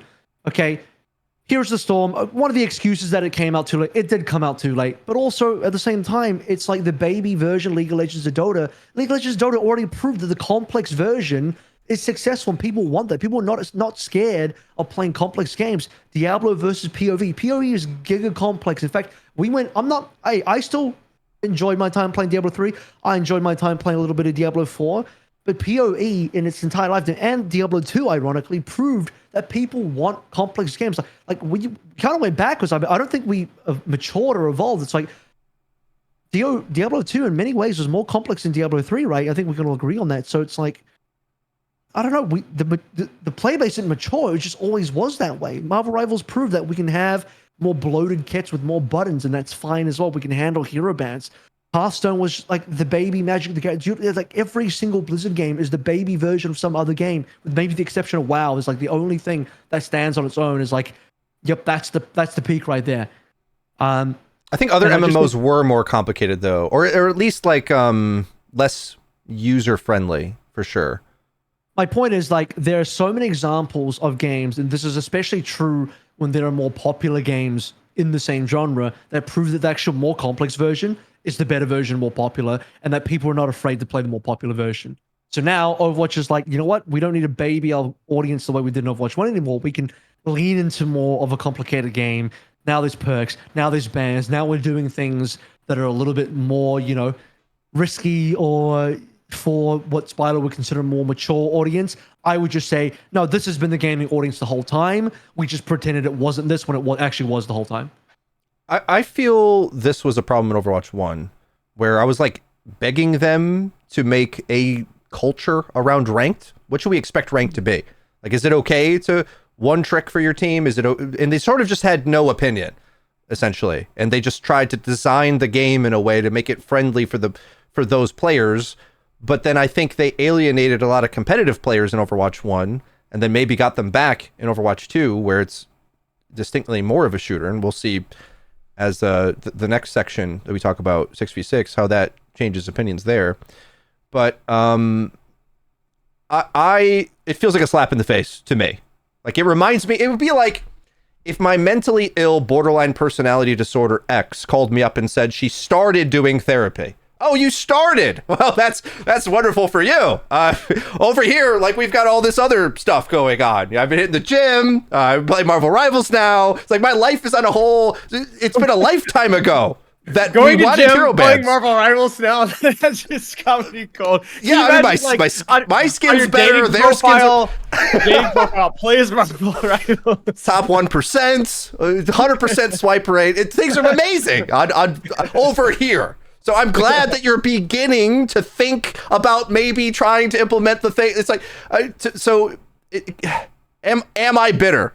Yes, of course I am. How could I not be bitter about this? Because You are glad. it was such a battle to just get the baseline competitive culture of the game, of what game are we even playing. So anyway, that's how I feel about that part of it. Like, I want to try it, but Blizzard has this way of giving you the minimum thing a year or two later than it should have been, right? How long did we take for a roll queue? How long did we take for... It's just like everything was always so late in Overwatch 1. And even though they're constantly updating the game with Overwatch 2, now there's more competitors. So now it's harder for them to keep up because we actually have hero shooter competitors finally. So you've increased your speed a bit, but they've increased their speed with, you know, an entire world of... resources, essentially, with the Disney backing. Are you going to beat Mickey Mouse? You can't do that. Can't beat Mickey. All right, rant over. Yeetle, your thoughts on all of the competitive updates, just in general, specifically hero bans or whatever. Like, what do you think it's going to do for the game? Yeah, I think it's long overdue. I think hero bans and comps awesome, and I think to the point that was made earlier, people that don't want their heroes banned, like, literally just go to quick play. I mean, it's as simple as that. You don't want a competitive experience, you don't have to do it. But yeah, I think it's great. And as I said earlier, I think it was long overdue. And but I am glad it's happening. And it definitely wouldn't have ever happened in the world of Overwatch 1 and the people that were working specifically on Overwatch 1. But it's happening. That's where I'm at with it. Yeah, that's about my answer. I don't have too much on that. Additional hero ban rant for me. When I actually don't really care to ban anything in Marvel Rivals. That's the funny thing. Really? But I don't know. I just besides Wolverine, and then on top of that, I like playing Hulk, which I get to do on rank reset until like he gets banned every game in my elo. It's because I'm not at the SR level where like Hela is oppressive, so they ban Bruce every single. I'm happy that actually the Gamma team up is getting nerfed. I might actually get to play Hulk for once in my career. So I know what it feels like to have your best heroes getting target banned, but that world is so much better because if I feel, well, I don't want to play against Wolverine on this map or something, like at least I can do that. And I think the arc of perks plus bans at least allows them to do that somewhat. It's kind of a weird way to get to the spot I wanted. Like I would have rather the base hero kits be individualized as opposed to balanced, right? So like a hierarchy, but they're going to kind of have that with perks anyway. So that effect's going to happen. So I'm excited to see how that works out because ultimately we've seen them try to you were saying this earlier about like the expectations, right? So like the mid-season patch was lacking any big updates. It felt culturally like they were missing the mark even though they had big things around the corner. I think as well the community has a serious problem where they think balance is going to improve the gameplay. That is not always the case. What balance does is change the winners of the meta. That's what balance does. It doesn't necessarily make a diverse game. It might.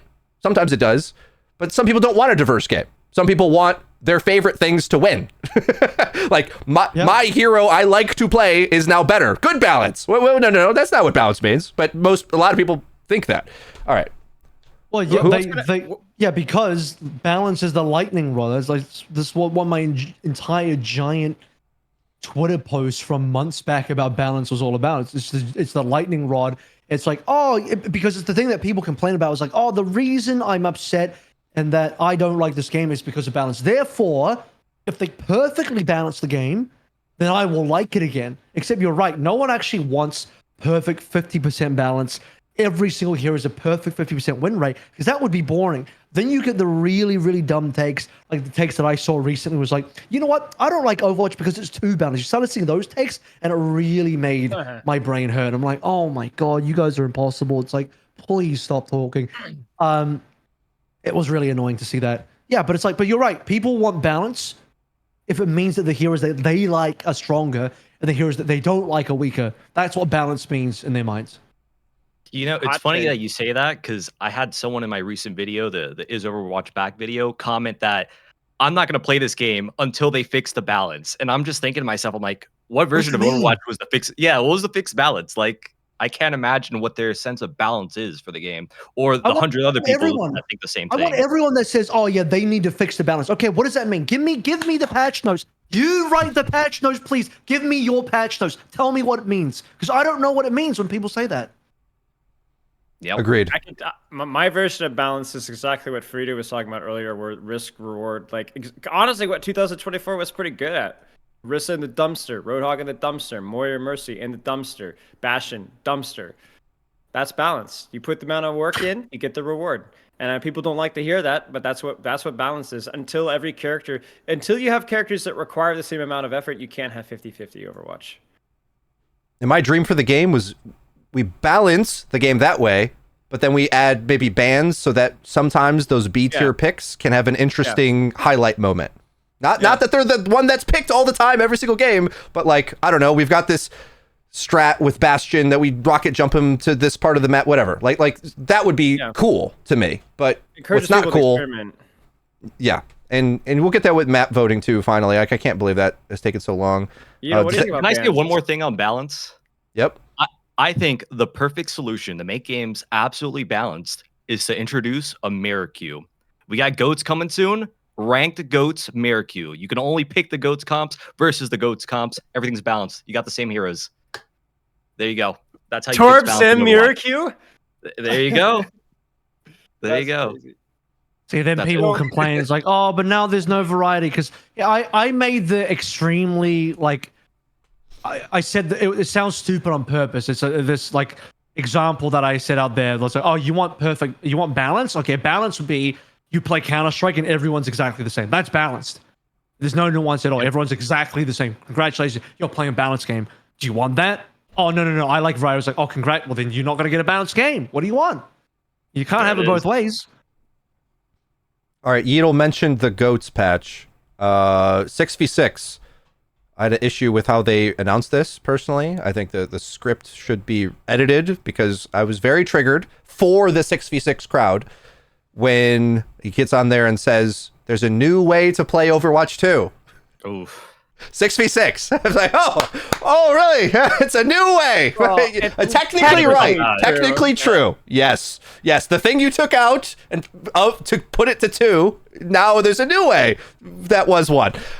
Yeah. So don't talk like that to me. I'm an adult. I'm not going to be tricked by this. I know what marketing is. So anyway, 6v6 going to have its own competitive rotation coming up. And then as well, a GOATs patch. I actually think it's improved if it's just like a GOATs queue, personally. You guys are joking about it, but I think those preset modes are actually kind of competitive in a way. Like, I think more could be done with that, but I'm a format junkie, so maybe that's just my opinion. But I look forward to 6v6 getting a ranked queue because I don't know why I didn't have one to begin with. Seems kind of silly. But at the very least, the interest of 6v6 in its new and improved version, and I did give it the old college try to grind it out, and certainly a lot of fun factor to be had. I don't know the timeline of this. I want 6v6 with bans. I've always wanted bans either way, 5v5 or 6v6. But 6v6 to me makes a lot more sense as even the base format of the game if we have bans, because of just how oppressive synergies quickly get. So I'm excited to see that. I'm curious if they turn the corner to go to just 6v6 overall. Don't know, but I think it's going to play a lot better with bans, personally. What do you mean overall? You like to replace 5v5?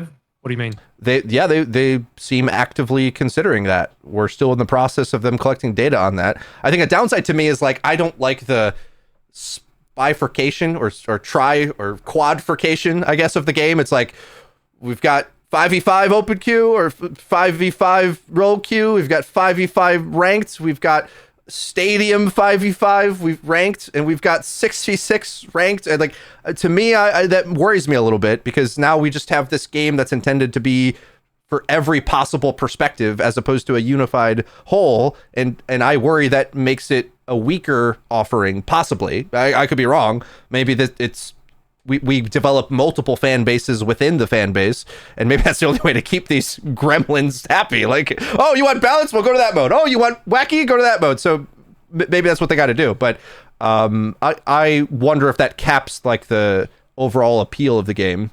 So I personally figure it out. Pick one. That's what I want. I'd rather cut out 5v5 or cut out 6v6.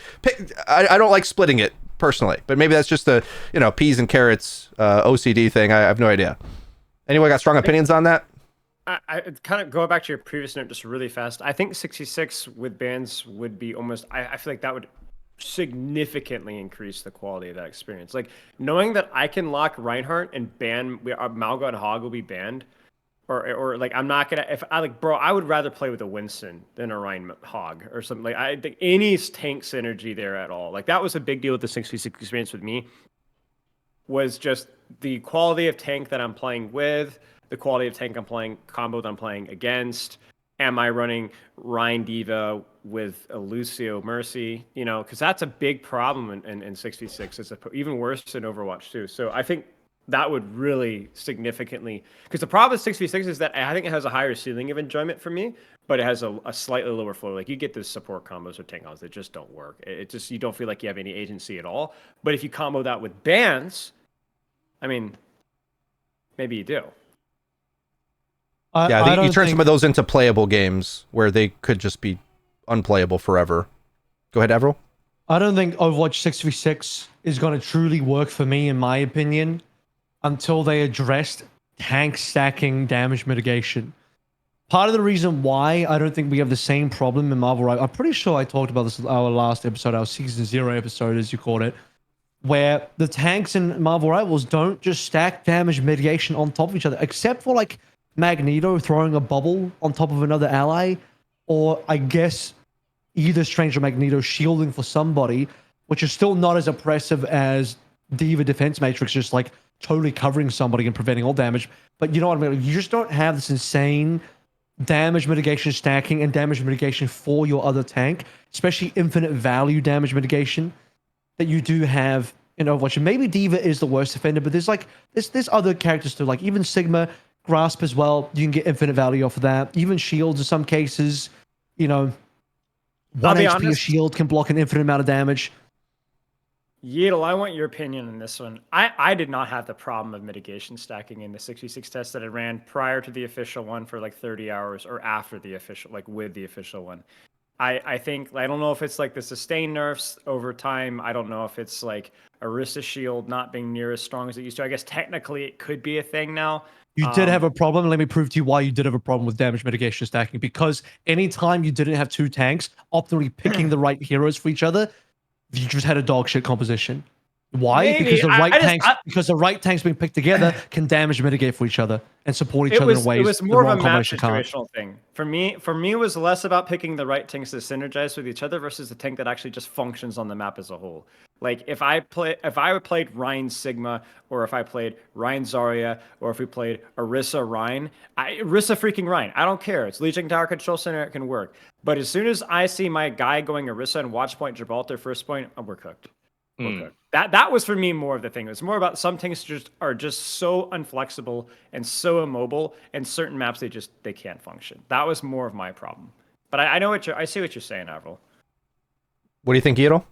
I always hated like having a bad tank synergy as someone that was mostly an off tank player. So I played ball, but I played Diva before ball, and I always just tried to play my off tank. So it was super annoying, even though I know I'm part of the problem, when my other tank was like a Hog main, a Diva main, or a Zarya main, because then it's like, okay, we're gonna play ball Hog, we're gonna play Zarya Diva. Like these combos, I always hated that. But yeah, overall, I'm not very I don't think it matters all that much whether it's 5v5 or 6v6. Have an opinion, dude. How else are we gonna make a big title out of this? Yeah, you know what? I love do your like that content they're doing game. it in the mid-season. I feel like that could be really cool because you're gonna have the people that are like kind of burned out from 5v5 halfway through the season, and then they can just hop on 6v6. So it's almost like a way of like, okay, I like playing ranked all day. Okay, I got to the rank where I peaked at in 5v5. Oh, now I can play some 6v6. And if you don't like 6v6, you don't play it. That's true. The only thing I'm worried about is they could end up spreading themselves too thin with these game modes. So that's something we're gonna have to find out. Agreed. Which one is ball better in your opinion, to play? 66 or 6v6. 5v5? 6v6. I'll say it. I've said it a million times. I think tank is way better in 6v6. I just don't think. I think they could have made tank good in 5v5, but they'd have to make every tank similar to Hazard. Like Hazard has so much counterplay and outplay ability with his kit. Most of the tanks don't have that, and I think that's the problem with I tank agree. in 5v5. I agree. Most But of the yeah, 6v6 tanks feel outdated in 5v5 compared to the 5v5 tanks that were built for 5v5. Yeah, and it's only recent years that I started to realize that it was kind of an impossible task for them to like kind of rework all these tanks to make it. It would have taken too long to do it, but I think it absolutely could have worked like, in 5v5. Hazard is a great example of what I think tank design should be, where he has his own personal damage mitigation, but it's not stackable mitigation that you do for somebody else. Hazard doesn't like throw his spike shield onto somebody else. It's just his own thing, right? My problem with a bunch of these Overwatch 1 tanks is they stack mitigation for each other.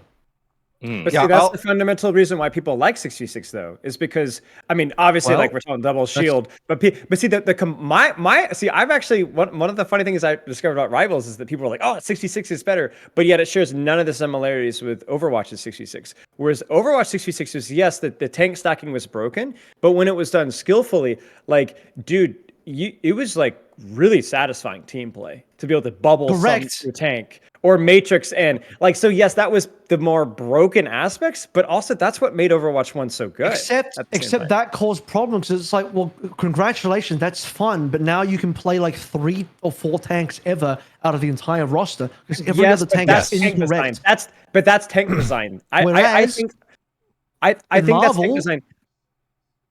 Go ahead. In Marvel, you can just like, there's so many viable tanks. Like, oh, you can just pick a bunch of different tanks and they can all work outside of the very obvious Hulk Strange team up. Like, if we just ignore team ups for a second, let's pretend team ups don't exist for a second.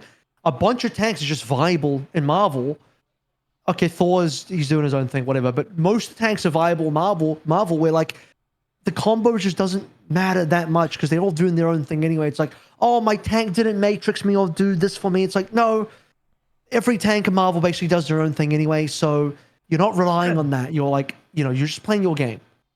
We will see as they add characters. Like I fear making rules about what the design principles of a new game are before we see the 2 heroes a season or whatever it's going to be for a while. But I do agree. I agree with you. I'm just like cautious a little bit. Part of the reason why it's working for Rivals right now is because Strange Mag, they have double shield, like the worst possible tank synergy you could have, but half the cast is melee and goes through the shields. So if Overwatch had a stronger melee component, and we've talked about why it won't ever, then that could have been a counter. I mean, actually there was I now recall that one of the grand finals was double shield Doomfist Reaper for that exact reason. Everything I'm just saying, essentially, it was like the combo. Somehow in Overwatch, it's always like the worst of every timeline. It's like, well, they have double shields and whatever. Can I say one more thing really quick? I agree with Avril to an extent, but I will say that Ball Sigma, Ball Zarya, Winston Zarya, Ryan Zarya, Diva Winston, Ryan Diva, Ryan Orisa, I'm trying to think if these are all Overwatch League level tank combos that were meta at one point in a time. So I agree with you, but I think it's just even Sigma. Go ahead. I have a rant about Diva. Ryan Sigma as well. You said meta at one point, which means that was the meta and anything else wasn't the meta. Those duos were not all viable. That's the case in Overwatch 2, though. You could argue the same thing, but it's with one tank instead. Yeah, but you're not relying on. But you just said you almost kind of proved my point, which is like, okay, now in this meta you have to play this tank with that tank, and if you don't, you're just playing the game wrong. So it's harder to get the proper. Just play the game wrong. Okay, can I clarify? I see what you're saying. Please, Edel. From what I said earlier, I think that tanks are way better in 6v6, but I think the trade-off is that DPS and support are way better in 5v5 because the one tank isn't as oppressive as those 2 tanks were. That's my opinion on it. It's a complete trade-off. To bridge the gap between the Spilo Avril civil war going on right now, I'll explain it like this. I think at a professional level, you just will never expect your tanks to be bad. So this is a bit of a problem when you think of what the meta is, et cetera, because from a casual level, then you get Yeatl's problem that he mentioned earlier, which is, well, the random teammate I got doesn't synergize. What is the gap in performance there? Now, ultimately, having played 5v5 for years and now tried 6v6, I'm like, the risk of having an unplayable team comp is actually worth it to me for the higher upside of bigger moments, more theory crafting. I'm like, all right, let's get that. But let me have hero bans because there's things I hate, which might be meta dominance from Avril's point, right? So that then at least if I don't like the top meta thing, I don't want to play it, I don't want to play against it, whatever it is, I can ban it or have some agency game to game, as opposed to I'm a hog one trick and the meta is anti-hog, and I never have a chance to ever enter the competitive viability. We were talking about D.Va earlier. I have to look up the stats for this. I can't remember what it is, but I'm pretty sure over the 6 years of Overwatch 1, something like easily the highest pick rate of any character from the pro scene. And strangely enough, no one ever really highlights this as some major balancing issue, other than me and Avril, it seems. I could devil's advocate both points, because when Lucio had a 99% pick rate for like the first few years, we're all like, what else are we gonna have? Like, duh, there's only a few supports, and he's the one that moves you around, and it's fun and fair, and has got a good. The ultimate wasn't overkitted at that point. That was all fine. And D.Va to some degree is 6v6. And when I played the 6v6 patch, again, it's just quick play, but grinded it for a week, even though Marvel Rivals was out. That's how much I love you guys. Willing to face my fears of the thing I said I don't want. I went and played it.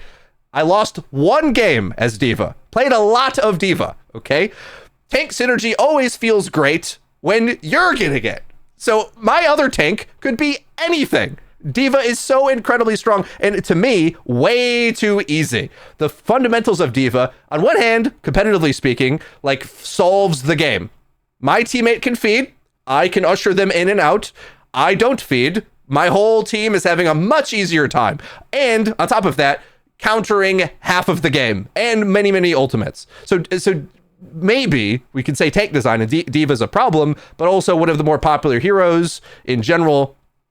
Of course, did get reworked in the first year of the game. She was like unplayable, and then meta defining in dive, and then I would say game defining if you look at the entire history of the game, because no hero had more meta stickiness or competitive viability for that long of a stretch. And it's the basis of like, she really is breaking the mold, because Rivals, again, melees go through shields, but Mag has a defense matrix in a way. He's got an infinite block shield, but he doesn't fly.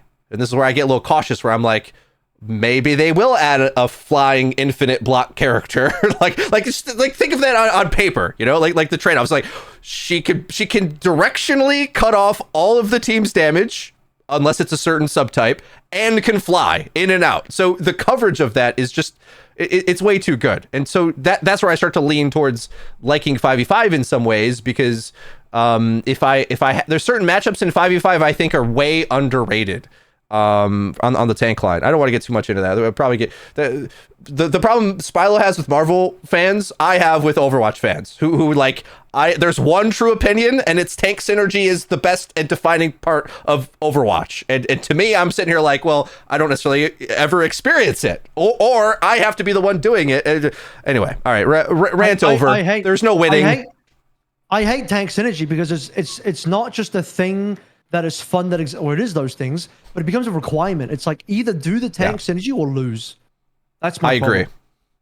And I think we'll see when the ranked mode comes out. I maybe I'll break my little no rank till bans thing just to try out 6v6 ranked, because I'm curious like what the Overwatch 2 versions of tanks in 6v6 does at a competitive level, because perhaps in a casual setting, people are more exploring things. But the moment, to me, I noticed, like, if I can gatekeep a team with Winston, D.Va on Dorado, and I think half of the tanks are unpickable, in my opinion, because I'm going to mask my Winston in, and none of your 6 players can damage my team, because you have to fight and mark and clear out, you know, the argument Sam makes about like needing to clear the tanks and all that. If you have to do that and your tanks are the wrong tanks, I think you auto lose. And we'll see. I don't know. But at least you could ban. Like banning changes that. But until you have bans, in my opinion, the hard countering of the team comps. That's the issue people with Freya we had in Overwatch 1. Like, we didn't have counter picking being as much of an issue because meta picking was so much more oppressive. Anyway, rant over. We're closing in on the final Twilight moments here. I know Avril had a hard out himself. I don't know if you're watching the time. It's fine. We can just. We don't have too much to go. You can continue. There's not a whole lot else actually. Freya, new hero. I don't have any comments. Didn't play her. Wasn't at the spotlight. And strangely enough, At this moment in time, I don't actually think heroes are the most interesting thing to add in comparison to Stadium and bans and all that. But does anyone have strong opinions about Freya, new DPS character?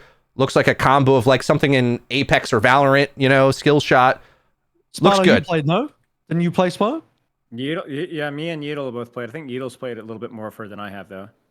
Yeah, I played one game of her, but I got a good one game in, and I was worried at first when they showed the highlighter Weber video for her that she would just be like another one-shot hero. So I was like, oh shit. But in reality, she's not. I don't know. She plays like I wouldn't even know how to describe it, a flying ash or something. I don't know. Yeah. But she's cool. I feel like it's like the right skill to reward ratio. There's nothing that's too OP, and I think she's decent at worst. So cool hero. Yeah. My biggest complaint with Freya is actually more from a visual standpoint. I don't think she really stands out that clearly from the other cast. There's some complaints initially in the feedback that her cape looks a lot like Ana, but also her facial, like, she just kind of looks like a reskinned Widowmaker in a lot of ways. And I should know she's a Dane, so there's not, but I would have liked for them to kind of go a little bit more crazy with some of her visuals, but I guess Pretty Lady, is popular, so it is what it is, but it's not really that big of a deal. In terms of playstyle, she seems pretty fun. Avril, any thoughts on? I've only looked at the gameplay because obviously I wasn't at the Spotlight either, but seems like my kind of hero. Like, I enjoy high skill ceiling type of DPSs.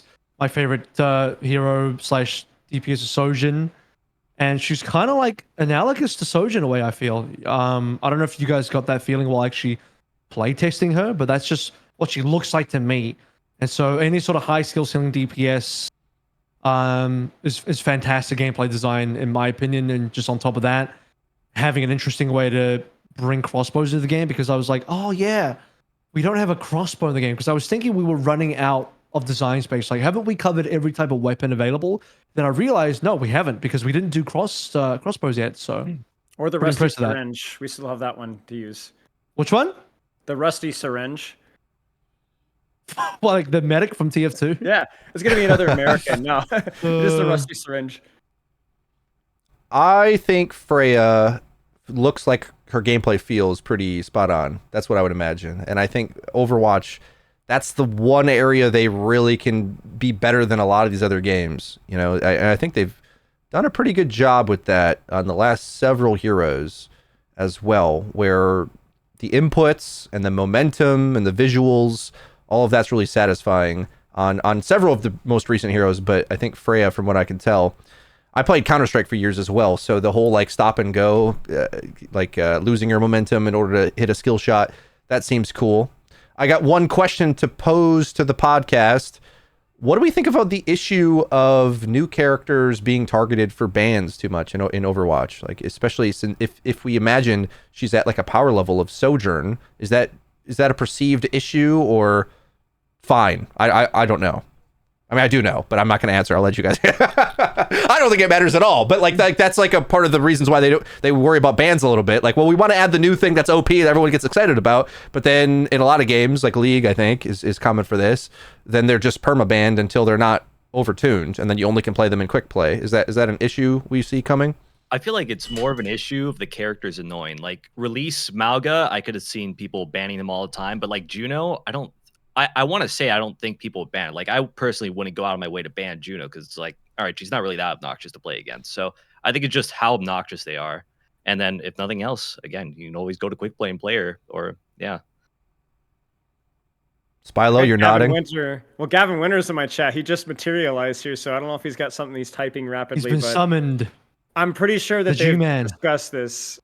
He says, I do worry about new heroes being perma-banned, but we're still talking about it. So there you go. The way that I guess protect system would be the only literal protection. Go ahead, Avril. It's fine in games like League. I guess a League has like 150 characters, but still, then you champions, heroes get banned plenty as well. I mean, if it's fine in games like that, I don't think it's a huge issue. In this game, like I don't want to downplay it either, because I think there is a capability, but if it is being banned a lot, I think that also communicates something. Does it communicate that the characters may be overtuned or something? Or are we concerned that there's just going to be a bias where everyone's always permanently biased against the new heroes, maybe? Yeah, a little bit. Or just bad for the game in general. I have a little rant that I just thought of.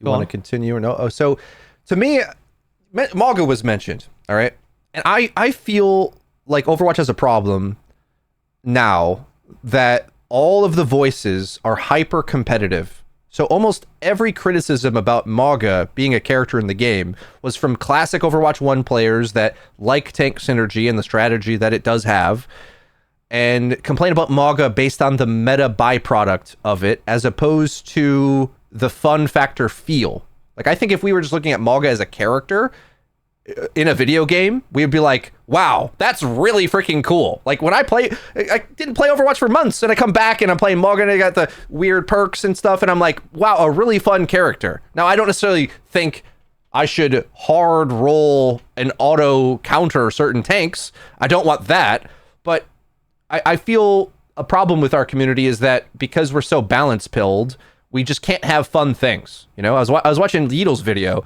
and he's saying about, well, they should kind of power creep the game. Little did he know, maybe they were going to do that with perks, right? But and then on the screen while he's talking, there's a Lifeweaver tree, and someone's getting pulled out of a Maga ult, and I'm like, these are all things people hated when they came out. like all of the clutter and visual. Like, we can't have it both ways, you know. To me, Maga is kind of an awesome character that kind of fell due to just the interactions he has with the game as opposed to the design of the hero fantasy. Because I would rather they lean heavier on hero fantasy as opposed to play it safe, because I think you can only do safe heroes, which I would say Juno is like a perfectly safe hero. Totally inoffensive, even if meta wouldn't be banned. But how many of those can you create in a row? You know, like, there's only so much design space. And I personally lean towards take bigger risks and just add another ban to the face if you have to. I don't know. Then, would you have any final thoughts on that with the new hero editions ban issue? I'd say that it also kind of depends on like how they decide to implement the bans, right? Because if it's something similar to Marvel Rivals where it's percentage based, then there's a good chance that the hero won't get banned every game Explain unless this. everybody hates it. So with Marvel Rivals, from my understanding, there could be 3 people that vote for like one hero to get banned, and then 2 people vote for another one. And it's kind of like, even though the 2 are outvoted, they could still end up getting their bans picked. Or like one person it could be 4 players, or sorry, it's 6v6, right? It could be 5 players that pick like, I don't know, Gila, and then 1 player that picks Black Panther, and it could just end up being Black Panther that gets banned in the end. So it's a little bit of like, it's not going to happen because everyone voted for that. So what I'm saying is, Overwatch, it kind of depends on how they do the hero bans, to where the new hero may not be banned every game if it's something like that. There was a Reddit post that explained how they intend to do it, right? Am I correct in this? I think it was something. Gavin's talked about it. It's. I mean, I'm not going to break it all down, but basically, it's a weighted list of every vote counts. First, second, third vote. They pick the two most hated banned heroes from each team, but it can only be 2 of each role. It's not weighted. It's you have to. It's not a percentage base. Basically, it's locked in. It's your votes. There's 3 votes, and each vote counts for a certain weight. So your first vote counts for the highest weight, all the way down to your third vote counting for the lowest weight, if that makes sense in terms of the priority of what you want banned versus not banned. It works that way, and each team has 2 bans, and I believe it's maximum 2 per role. And there's no duplicate bans as well. So let's say both teams voted for Widowmaker the most. Only Widowmaker gets banned only 1 time, and then a secondary ban from whatever's voted the second most amount then comes in the orders, whatever. So you always have unique bans. You never have duplicate bans.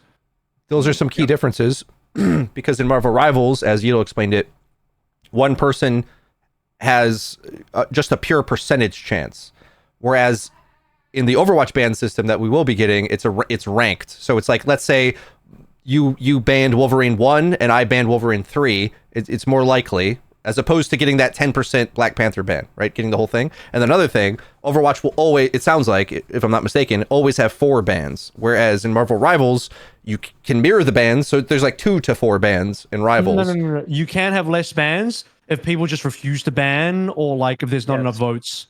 Yeah. Yes, you don't have to vote. You don't have to ban at all if you don't want to. You could vote for 1 ban, 2 bans, 3 bans, 0 bans.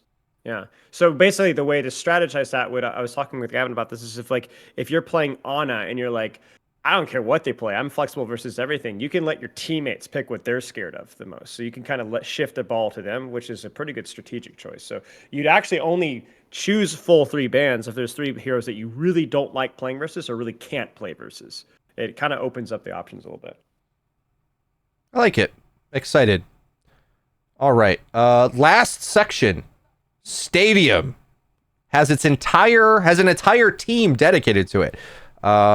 Sort of a Deadlock light style mode, essentially, where you upgrade between the rounds, like an amped up version of these other MOBA hero shooter kind of competitive games. And they aim for it to be their alternate mode. I really got Battlegrounds vibes when they announced it, because me as a Hearthstone player for years now, I just don't care about following the main mode at all. And Battlegrounds is something that I love. I'm not a huge fan of the recent update, actually. Usually their updates I really, really like, but the recent one, anyway, side rant.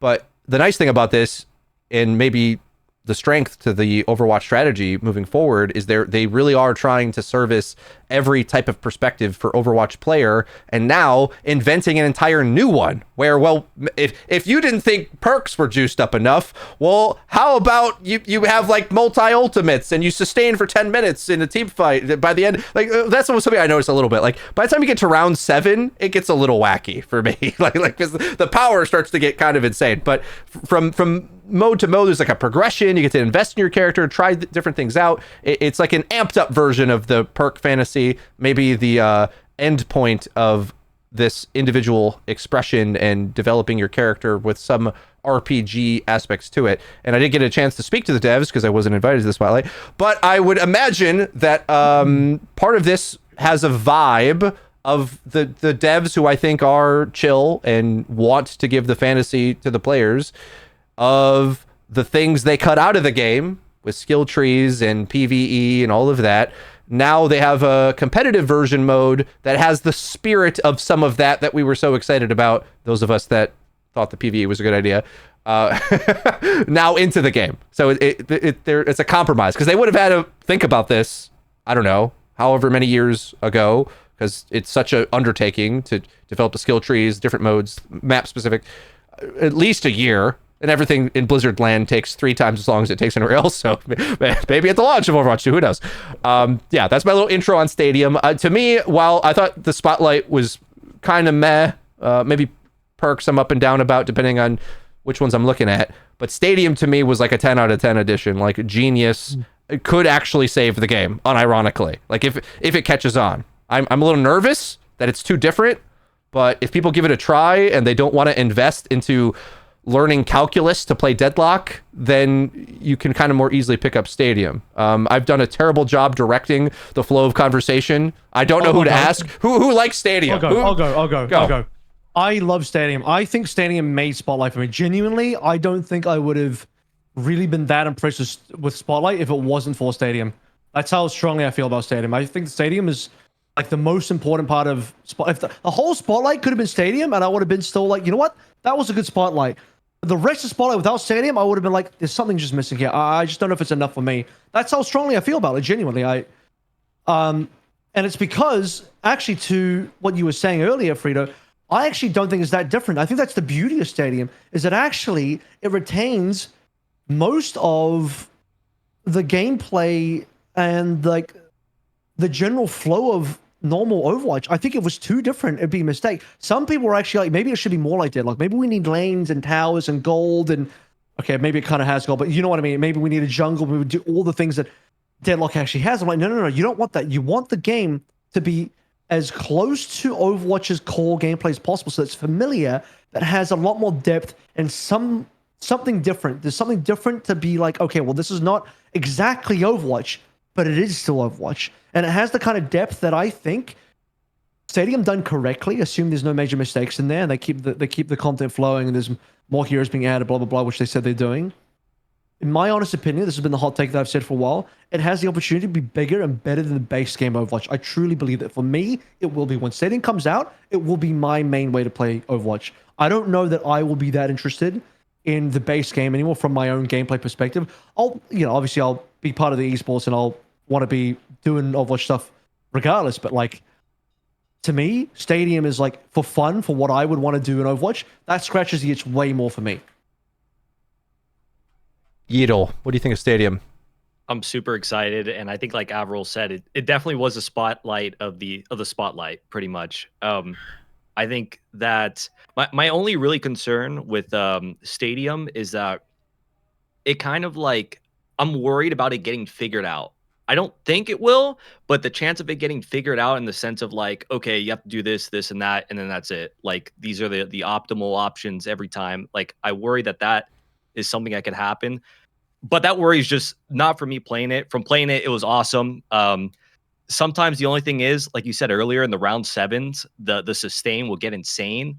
But from like a gameplay perspective, it's awesome because it's like you balance Overwatch the way you want to balance it, and it really is like it doesn't feel like regular Overwatch in a sense, but it's still Overwatch. So it is a completely different mode.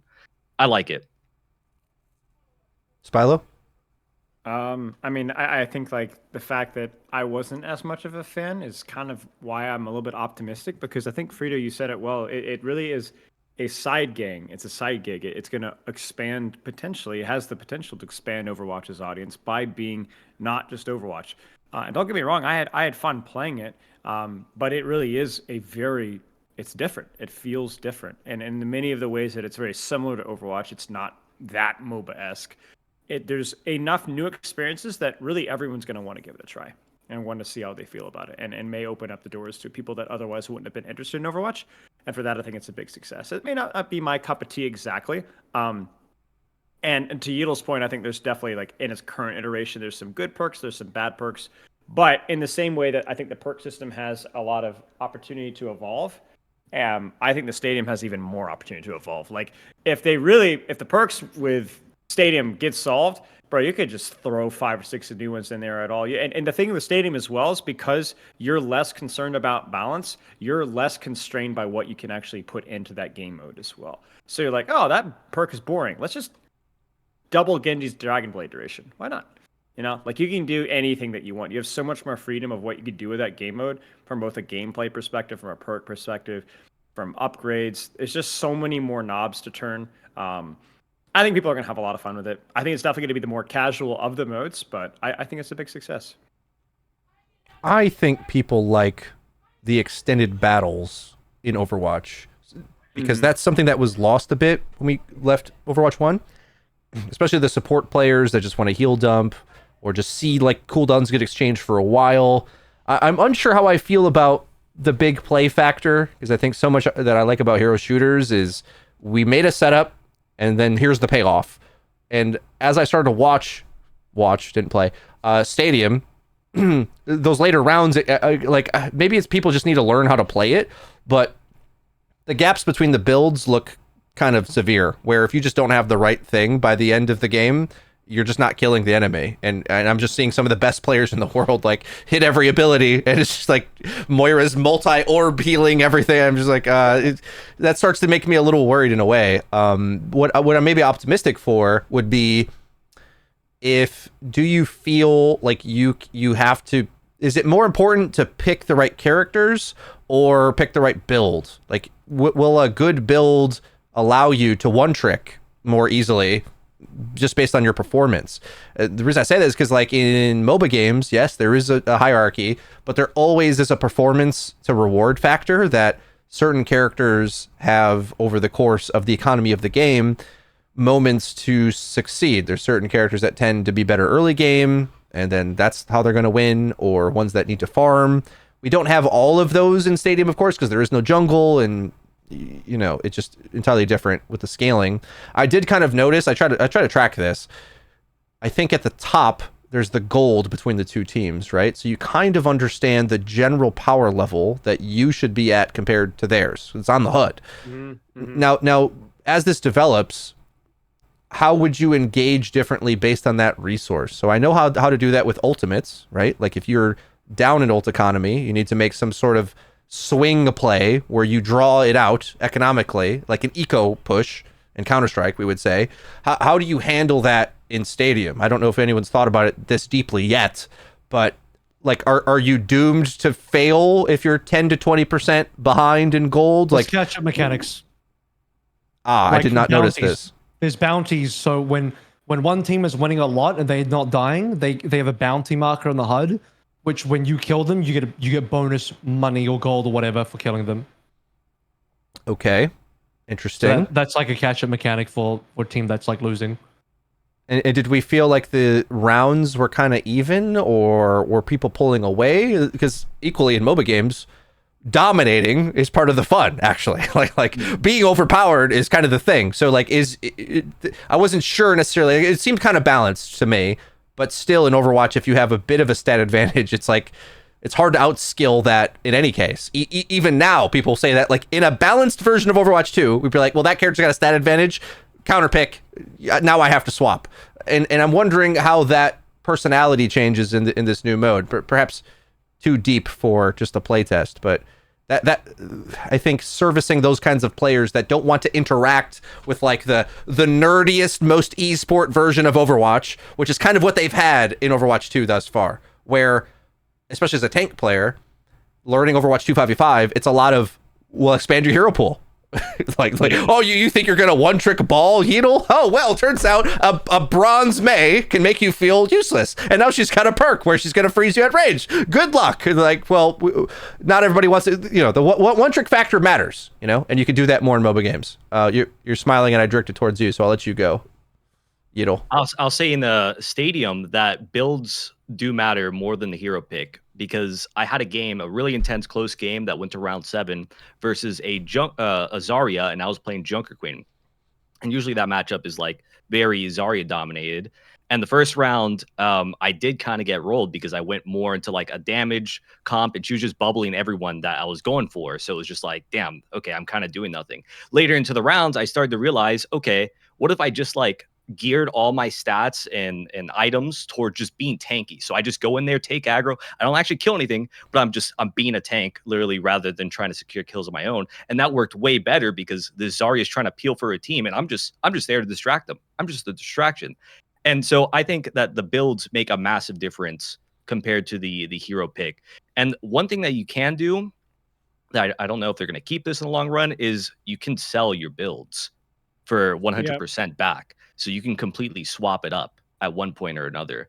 I don't know how I feel completely about that, but it was pretty good for that run. So yeah, builds are more important than hero picks. It certainly makes sense when people are learning. Like that's typical, like in Diablo, for example, your first few levels, they let you refund it, but then it starts to cost and later. So I think if you always could refund it, then you do get into a counter picking scenario where it's like, I know which build counters that, and then it's a little rock, paper, scissors-y. But then the alternative, if you're stuck with your build, well, then you're like doomed to lose. But that also adds some texture in that, well, maybe certain builds have advantages at different states again. And often that gets underplayed a little bit because even if you are a build that has a early game advantage, that might be enough to snowball you economy-wise. Because if you have a lead, it kind of depends how the comeback mechanics work. But way too nerdy with with this, I feel. But I've played so many of these games, whether it's like Counter-Strike with Eco, MOBA games as well, and it just kind of has a little bit of a mix of a lot of these different elements. Spilo, you've been nodding along. You got things to add? I guess the only thing I'd say is that like I had this feedback as well. So kind of how much creativity and flexibility do we want between more tanky builds and more damage-oriented builds? I had this discussion with Yeetle, and it was like, it really did feel like for a lot of characters, the tankier build was just probably objectively the better build. And is that good for the more MOBA-esque? So you have like these longer, slower, drawn-out engagements like you're talking about, Frito? I don't know. I honestly don't know. Yeah. I do think it's interesting, though, that you take a hero like Queen, who I think the personality of her in 5v5 is like all in, burst or die. Like so super knife's edge and risk reward, perhaps unhealthy a little bit for 5v5 tank design, perhaps some might argue. But then in the stadium mode, then there's an entirely different playstyle. So that I find interesting, but I also do kind of tend to think that certain builds will just more easily win when it matters, whenever that is, whether it's early or late. From what I could tell, those later rounds, they get so ability stat focused that you probably want to be better then at this moment. But all that is subject to change with tuning. Avril, you got more thoughts on Stadium? I think one of the really interesting things about Stadium is it kind of does Overwatch in a way that I've always wondered, like, which is what would happen if you actually couldn't swap your hero at all and you were kind of stuck playing your hero the entire game through. And with the variety of the builds that you can do and the way that you can make the builds, that now becomes a thing where it's like, okay, maybe the Zarya into Ryan matchup is typically not great for the Zarya, but you can actually build into like a shield breaking type of build, and now you have a better matchup into the Ryan. Like, you can do something about that. You can like have the sort of experience where you get really deep in your hero. You have to work your way through any sort of potential matchup disadvantages. I still think one of the things that you do need to figure out is any sort of inherent matchup disadvantage, especially in the tank position, because the tank 1v1 still matters to some degree. But like the fact that you can build around disadvantages is really interesting, and that's what I think offers a lot of depth. I think I'll add too, especially as a Battlegrounds fan, is this is where they can offset their wildest ideas. So the wackiest things that you might risk hating. Again, I don't like the recent Battlegrounds, like it adds like an extra perk or something. They've tried lots of wacky things in Hearthstone Battlegrounds, and this is the only one I've never liked. But I felt like previous to this point, Overwatch struggled to know, are we going to maximize for the fun factor? Are we going to have an esport game that's perfectly balanced? And so now they just have different areas to explore, you know? And we've got the 5v5 perks, 6v6 Stadium. It's like we'll fully know after this next year or so. We better know what this game's good at, okay? We better get it, because I think for years now it's like, well, do we want it to reward sniping, or do we want it to reward cooldown management, or do we want it to do this or that, and should take synergy be quarterly? We're all fighting amongst each other, and now we actually have it all at the same time. It's not like we're remembering with nostalgia goggles of how wonderful it was to have tank synergy when Freya was on your team picking D.Va nonstop, getting you in and outplaying all your counters. We're past that, and we're getting into the, you know, put up or shut up kind of moments where we'll actually be able to test all of these things. And that's my general closing thoughts. We'll move now to closing comments about Overwatch Spotlight, the future of the game. Is the game saved? That's the question I want to know. Do we think we're like, did we do it? Did we beat the Marvel Rivals monster? Did we make it? Yeatle, is the game saved? You told them how to do it. I won't say the game is saved, but I'd say we're on a good path. Whereas before it was kind of like, where are we going? So I think we're on a good path, and I mean, it all depends on like how much of an impact does perks have, how much of an impact does Stadium have. Like if both of those things end up flopping, everybody hates it in a week from now, then obviously we're not saved. But you know, down the line, if people like it, I think they will. We're on a good path. That's what I think. Spilo, thoughts? In the same way where I was not a doomer in our first podcast here with Sam for the first episode, right? I think Overwatch was, you know, could stay within its lane and do its own thing. I'm also going to be the fact that, you know, just because it's a bunch of flashy new content right now, it's going to bring the casual audience, a lot of new people around, but that's not what's going to keep the game sustained for a long time. What keeps the game sustained for a long time is still content, of course, but also the quality and the adjustments and the end product of like, what is the end result of Stadium going to look like? You know, how is Freya and hero bands? How are those things going to like be implemented and work out? How is the perk system going to be fine tuned and tweaked to keep people invested, interested, and satisfied with the skill expression that they have? And so for me, it's like, yeah, I think Overwatch is doing fine. I'm excited for the new content. Let's wait and see. A follow-up question for you. I feel a lot of people had said the sentence that I'm going to say, where we felt like Overwatch 2's development was skins, new hero maps, and that wasn't good enough. They needed to do more. And I think this now is the more, is the thing that they are like, I don't think there's more beyond this. This is the more. This is the next however many years. So do we think between perks and Stadium, like is there another more they need, or with hero bands, map bands, Stadium, and perks, like, is it at least the full game now, like what it needs to be? I mean, they say that they want to do like a big shakeup for the game every year. I don't know where you go from here, but Yeah, it's more than enough to be tweaked endlessly, optimized, insert new heroes, hero bans. There's an infinite, like you basically just improving the content cycle of the game because every new season you could do more with it. It's enough for a long time. But I'm also the wrong guy to ask because I also enjoyed Overwatch even before hero bans. But yeah, I think it's. I think there's one more thing that they could do, which is map editor and workshop. Yes, That's what I think. agree. I was That's just the more we thinking need. that. Yes, I agree. I agree. And infinite content glitch right there. Infinite money hack. Rely Avril, on what other do you people to got? make your content. No, I don't think the game was ever that doomed. I don't know. Like me personally, I think both Marvel and Overwatch were just going to exist together. Even if they didn't go this hard on Spotlight, I don't think the game was doomed. I think that's just very like that's doomer speak. That's super hyperbolic doomer speak that like I don't know, people on the internet like to talk that way, but I just don't agree. But obviously now, like, yeah, the game is way more exciting than it otherwise would have been. I still think season 16 is when the real, like, the game starts for me in terms of all the changes. Because yeah, all this stuff is like great, but again, I'm excited for both hero bands coming in season 16, but most importantly, Stadium. So that's when I'm really going to be able to assess how I feel about Overwatch. Right now, it's still like, yep, it's good, but I'm waiting for the real Overwatch 2 to start in season 16. Hell yeah. I agree. Good podcast, guys. Thanks for coming on. Check out everybody's links in the description of this video. Run It Down episode 1 in the books. Catch you guys next time. Later. GG's.